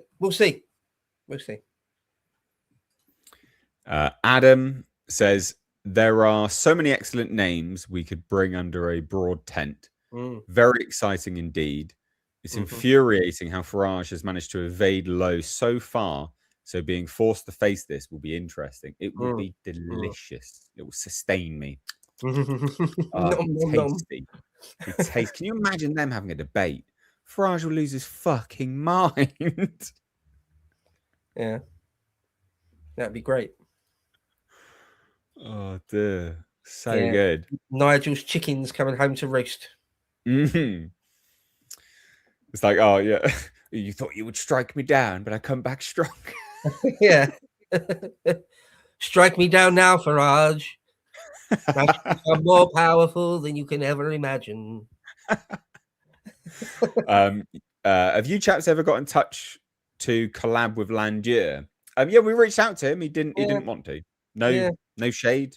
He genuinely didn't want to, and that's fair enough. Yeah. And he's welcome. If he ever changes his mind, he's totally welcome. Yeah, I DM'd him, said, fancy coming on, and he very politely said no. And was like, all right, fair enough. No worries, of course. Yeah. If he ever does want to, he's welcome. Yeah. No, absolutely no shade whatsoever. For those that are still watching after so long, which we've been streaming for a while now, I will say, just for those that have been watching, to sort of drop in as a little bit of a nice, tasty morsel, and we may have a local councillor come on, a local councillor that is on the council that made the Amelia game. So that might be interesting and might be fun. So stay tuned for that. That's in the pipeline. It's in the works. There's a little bit of a thank you for you guys staying on so long. Kingsley James says Hong Kongers are the best to marry. All right. Okay. All right. I think you've got that. I think they call that Asian fever, mate. You've caught some Asian fever. Yellow fever. Yeah. No, I know. Fill your boots, mate. Fill your boots, Kings of James. Absolutely no shade. Genuinely fill your boots. Yeah. As London says, as a Slovak woman living in Australia and previously in the UK, I wish you Brits all the best. Take your country back. Thank you. Thank you very much. Thank you. Wazza! Ryan J. Thanks very much. Is that like the old Wazza? I think so. That's how I read it. Okay. Do you reckon? I think that's that. I think it's that. Kings of James again. Pro-white birth rate politics is the next frontier. Yeah, it is. Yeah, we're a worldwide minority, and yeah. So yeah, it should be. That should be the focus. Yeah, demographics are important. Demographics are important. Yeah. Here. Thanks for the 20 quid as well. Yeah, really appreciate it. Genuinely. MCN says Elon plus Jim Ratcliffe mega bucks beaming restore propaganda to boomers 24/7 soon to come. God, if nice, only. Can you imagine that? Because Rupert himself is not short of a few bob. But imagine if Ratcliffe and Elon both chipped in a couple of bill apiece. Well, that's the thing. I mean, Rupert has come out with this. You're actually not allowed to. Hey? That in Britain, there's a very strict limit on how much you're allowed to spend on campaigning. So that, like, even if Rupert wanted, even if Elon and Ratcliffe wanted to give £1 billion, Rupert wouldn't be allowed to spend that much. But nonetheless, if whatever Rupert puts together gets maxed out in terms of how much you can spend, well, you can't ask for anything more than that. That would be amazing, wouldn't it? That would be amazing. That's true. I mean, again, this has all come out immediately after the Jim Ratcliffe stuff, and basically Rupert is saying he'll do exactly what Jim Ratcliffe wants done. So there's no. Although Jim Ratcliffe is, ostensibly left wing and does really like queer Stalin.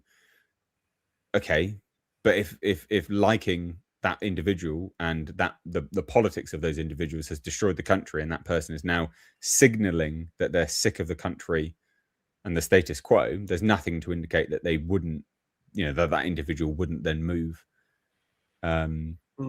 parties, support bases.